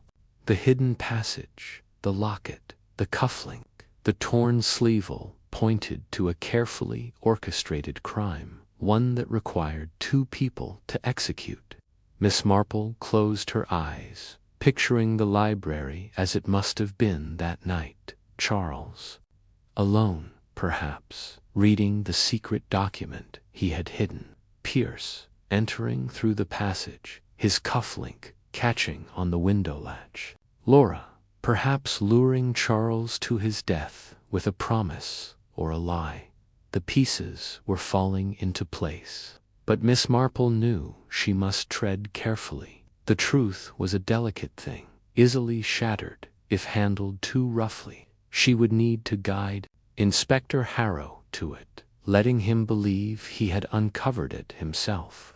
Men like Harrow, she had learned, responded best to that approach. As she set her knitting aside and prepared for bed, Miss Marple felt a quiet satisfaction. The missing cufflink had been the key, much like a dropped hairpin in a St. Mary Mead. Burglary had once led her to a thief. People, she reflected, were so very predictable in their carelessness. And it was that carelessness that would bring Laura and Pierce to justice. The manor was silent as Miss Marple drifted to sleep, the weight of the mystery no longer a burden but a puzzle nearing its solution. Tomorrow she would set the final trap, and the truth would come to light, as it always did. Chapter 10. The shadowy figure. The morning after the discovery of the hidden passage, St. Mary Mead awoke under a veil of mist, the kind that clung to the hedgerows and muffled the sounds of the village. Miss Marple sat by her window, her knitting, needles clicking softly, though her mind was far from the scarf taking shape in her hands. The manor, the murder, the cufflink, the locketall, these threads wove together in her thoughts, forming a pattern she could almost grasp. But there was still a piece missing, a shadow at the edge of her vision. And it had to do with the mysterious figure a village boy claimed to have seen fleeing Thornfield Manor on the night of Charles Ashford's death. She sipped her tea, her eyes narrowing as she recalled the boy's story relayed to her by Mrs. Price, the baker's wife, who had a knack for collecting every whisper that passed through the village. The boy, young Tommy Pierce, no relation to the dubious Mr. Reginald Pierce, though the coincidence amused Miss Marple, had been out late, poaching rabbits near the manor's grounds. He swore he saw a cloaked figure slipping through the trees, moving with purpose toward the lane that led to the village. In the figure, he said, was tall, with a hurried gait, and the cloak obscured their face. Tommy, being a boy of imagination but little guile, had no reason to lie, though his tale was muddied by his fear of being caught trespassing. Miss Marple set her knitting aside and reached for her notebook, a small leather-bound affair she kept. For moments like these, she jotted down the details. Tommy Pierce, cloaked figure, manor grounds, night of murder, village. In the inn, she thought, was the key. It was the only place a stranger, or someone pretending to be one, might go unnoticed in St. Mary Mead. The village was too small, too watchful, for an outsider to linger without comment. Yet the inn, with its transient guests and busy offered a kind of anonymity. She resolved to visit it that afternoon, after her usual walk through the village, to clear her mind. The high street was quiet as Miss Marple made her way past the post office and the butcher's shop, her sensible shoes tapping lightly on the cobblestones. She nodded to Mrs. Bantry, who was fussing over a rosebush outside her cottage, and exchanged a few words with Miss Hartnell, who was eager to share the latest gossip about Charles Ashford's business dealings. "They say he cheated half the county," Miss Hartnell whispered, her eyes gleaming with the thrill of scandal. "No wonder someone did him in." Miss Marple smiled politely, neither confirming nor denying the rumor. She had long ago learned that village gossip, while often exaggerated, held kernels of truth, like seeds buried in chaff. Charles's ruthlessness was no secret, but it was the personal betrayals, the affair, the altered will, the disowned brother that interested her more. The cloaked figure, though, was something else entirely. It suggested calculation, perhaps even an outsider's involvement. Though Miss Marple suspected the truth lay closer to home. The Blue Boar Inn stood at the edge of the village, a sturdy, ivy-covered building with a creaking sign that depicted a rather cheerful pig. Inside, the air was thick with the smell of ale and wood smoke, and the tap room was half full despite the early hour. The innkeeper, Mr. Dobbs, was polishing glasses. Behind the counter, his broad face breaking into a smile as Miss Marple entered. Miss Marple, a rare sight in here. "What brings you to the Blue Boar?" "Oh, just a fancy for a quiet chat," she said, her voice light but her eyes sharp. "I hear you've had some interesting guests lately." Mr. Dobbs chuckled, setting down a glass. "Interesting, you say? Well, we get all sorts here, travelers, peddlers, the odd gentleman passing through. But I reckon you're asking about that fellow who came and went the night poor Mr. Ashford was killed." Miss Marple's heart quickened, though her expression remained serene. "Oh, a gentleman, was it? Do tell." Mr. Dobbs leaned closer, lowering his voice. "Tall chap, kept to himself. Arrived late, maybe 10 o'clock, and paid for a room. In cash, didn't give a proper name, just Mr. Smith, if you can believe it. Wore a heavy coat, not quite a cloak, but it hid him well enough. Left before dawn, no word to anyone. I only noticed because the barmaid, Jenny, said he asked for a bottle of whiskey and didn't touch it. Strange, that very strange." Miss Marple agreed, her mind racing. A cloaked figure, a false name, and a hasty departure. This was no ordinary traveler. "Did you notice anything else about him? His voice, perhaps, or his manner?" Mr. Dobbs frowned, scratching his chin. "Well, now you mention it, his voice was odd, not local, that's for sure. Had a bit of a lilt, like he was trying to sound posh, but wasn't quite sure how. Jenny thought he might have been from London, but I'm not so sure. Sounded almost foreign, but not quite. Hard to place." Miss Marple nodded, filing this away. A disguised voice, perhaps, or someone unused to the role they were playing. "And did this Mr. Smith have any visitors, or did he mention the manor?" "Not a word about the manor," Mr. Dobbs said. "Kept to his room, mostly. But Jenny said she saw him slip out the back door around midnight. Didn't come back till just before he left, far as I know." "Thank you, Mr. Dobbs," Miss Marple said, slipping him a shilling for his trouble.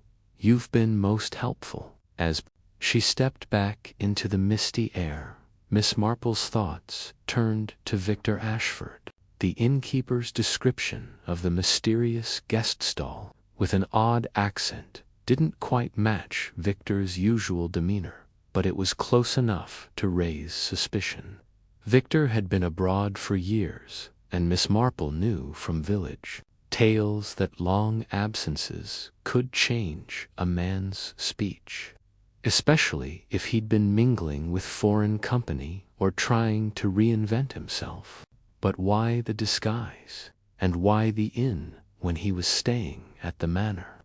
She decided to revisit Thornfield Manor, this time with a specific purpose: to examine Victor's belongings. If he was the cloaked figure, there might be evidence: coat, a pair of boots with mud from the lane, or even a receipt from the Blue Boar. Inspector Harrow had been thorough in his search of the library, but Miss Marple suspected he'd overlooked the subtler clues that only a family member's room might hold. At the manor, Lady Eleanor greeted her with a weary smile. "Jane, you're a godsend in these troubled times," she said, leading Miss Marple to the drawing-room. "The inspector's been poking about all morning, and the guests are on edge. Poor Laura hasn't left her room since breakfast." "I'm sure it's been dreadful for everyone," Miss Marple said sympathetically. "I was wondering, Eleanor, if I might have a word with Victor. There's a small matter I'd like to clarify." Lady Eleanor's face tightened. "Victor's been difficult. He's in his room, but he's not keen on visitors. I'll ask him, though, for your sake."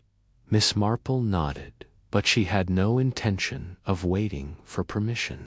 As Lady Eleanor went to fetch her nephew, Miss Marple slipped upstairs, her steps silent on the thick carpet. Victor's room was at the end of the corridor, its door slightly ajar. She hesitated only a moment before pushing it open, her eyes scanning the space. The room was tidy, almost too tidy, as if Victor had anticipated a search. A suitcase lay open on the bed, containing neatly folded clothes and a few books. Miss Marple moved to the wardrobe, her fingers brushing over a heavy overcoat. She lifted it, checking the pockets, and found a crumpled piece of paper receipt from the Blue Boar, dated the night of the murder, for a bottle of whiskey. Her pulse quickened. It wasn't proof, not yet, but it was a thread, and Miss Marple was skilled at following threads. She tucked the receipt into her handbag and was about to leave when she heard footsteps. Quickly, she stepped behind the wardrobe, her small frame easily concealed in the shadows. Victor entered, his face drawn and tense. He glanced around, as if sensing something amiss, then moved to the suitcase and began packing with hurried movements. Miss Marple watched, noting the way his hands shook slightly, the way his eyes darted to the door. He was nervous, perhaps planning to leave, but why now, unless he feared discovery? As he reached for a pair of boots under the bed, Miss Marple caught a glimpse of mud caked on the soulless fresh mud, not the dry dirt of days past. The lane to the inn was notoriously muddy after rain, and it had poured the night of the murder. She made a mental note to ask Tommy Pierce if the cloaked figure's boots had made a squelching sound. Victor left the room, and Miss Marple slipped out, her heart steady despite the risk. She returned to the drawing-room just as Lady Eleanor reappeared, looking flustered. "Victor says he's not feeling well," she said. "Perhaps another time." "Of course," Miss Marple said, her smile serene. No hurry at all. But there was a hurry, she knew. The receipt, the mud, the cloaked figure, these were pieces of a puzzle that pointed to Victor, or someone pretending to be him. She needed to speak to Tommy again, to confirm the details of what he'd seen, and to Inspector Harrow to share her findings without revealing too much. The inspector, while competent, lacked the patience for the subtle connections Miss Marple excelled at untangling. That evening she found Tommy Pierce loitering near the village green, tossing stones into a pond. "Tommy," she called, her voice gentle but firm. "A word, if you please." The boy shuffled over, his cap pulled low over his eyes. "Yes, Miss Marple. You told Mrs. Price about a figure you saw near the manor. Can you tell me exactly what you saw? Every detail matters." Tommy fidgeted, clearly uneasy about his poaching escapade, but Miss Marple's kind demeanor put him at ease. "It was dark, miss, but the moon was out a bit. The figure was tall, like I said, and wore a long cloak, black or maybe dark blue. Moved fast, like they didn't want to be seen. I heard their boots squelching in the mud, and they kept looking back, like they was scared of being followed." "Did you see their face?" Miss Marple asked. Tommy shook his head. "No, miss. The hood was up, and it was too dark, but they went toward the inn, I'm sure of it." "Thank you, Tommy," Miss Marple said, slipping him a sixpence. "You've been very helpful." As she walked home, the mist thickening around her, Miss Marple's mind churned. The squelching boots matched the mud on Victor's, and the receipt tied him to the inn. But the accent Mr. Dobbs described didn't quite fit in, lest Victor had been disguising his voice. Perhaps to throw off suspicion. Or was it possible someone else had used his name, his coat, his boots, to frame him? The thought of a frame-up reminded her of a case in St. Mary Mead years ago, when a jealous wife had planted a stolen necklace in her rival's drawer. The truth, Miss Marple knew, often lay in the simplest details, the ones everyone else overlooked. She sat by her fire that night, her knitting untouched, and considered her next move. The cloaked figure was the key, but it was tangled up with the other clues: Laura's locket, Pierce's cufflink, the hidden passage. She suspected Laura and Pierce were lovers, plotting to secure the estate, but Victor's return had complicated their plan. Had Victor killed Charles out of resentment, or had Laura and Pierce framed him, using the passage to stage the murder?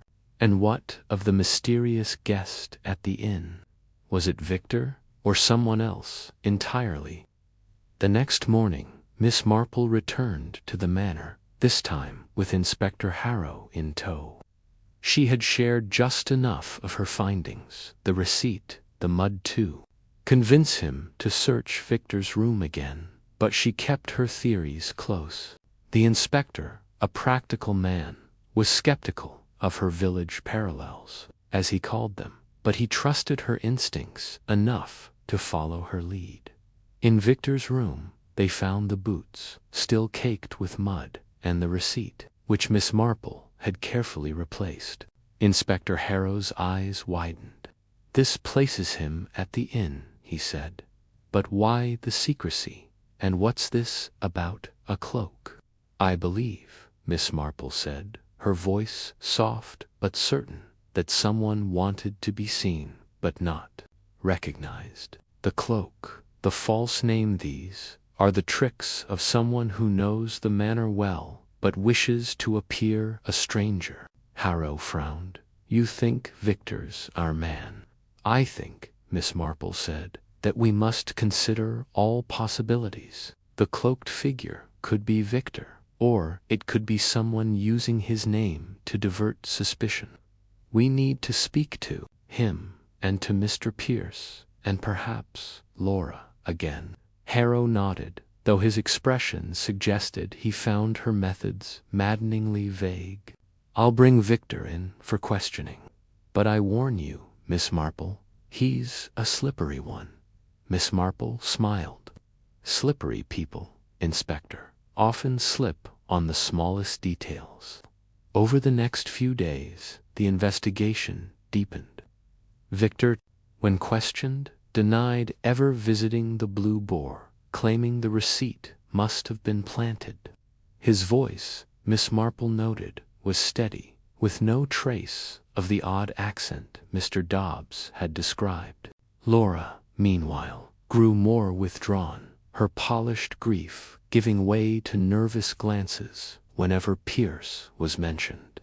Pierce himself remained charming but evasive, his story about his whereabouts shifting slightly with each retelling. Miss Marple spent her evenings in St. Mary Mead, listening to the village's pulse. Mrs. Price mentioned a stranger seen near the church the day after the murder, carrying a satchel and speaking with a clipped accent. Another villager, old Mr. Giles, swore he'd seen a man resembling Victor arguing with a woman near the manor's gate a week before the murder. The woman, he said, had looked like Laura, though he couldn't be sure in the dusk. These fragments, like the stitches in Miss Marple's knitting, began to form a pattern. She suspected the cloaked figure was a deliberate distraction, meant to point suspicion at Victor while shielding the true killer or killers. Laura and Pierce, she thought, were too clever to leave obvious clues, but their affair, confirmed by the locket, gave them a motive. The hidden passage allowed access to the library, and the cufflink tied Pierce to the scene. But Victor's muddy boots and the receipt suggested he was either guilty or being framed to test her theory. Miss Marple suggested a bold move to Inspector Harrow, announced that a witness had come forward, claiming to have seen the cloaked figure clearly. The announcement, made at the manor during a tense gathering of the suspects, had the desired effect. Victor's face paled, Laura's hands twitched, and Pierce's smile faltered for a moment before he recovered. That night, Miss Marple sat with Sir Henry Clithering, her old friend from Scotland Yard, who had arrived to lend his expertise. Over tea, she laid out her suspicions.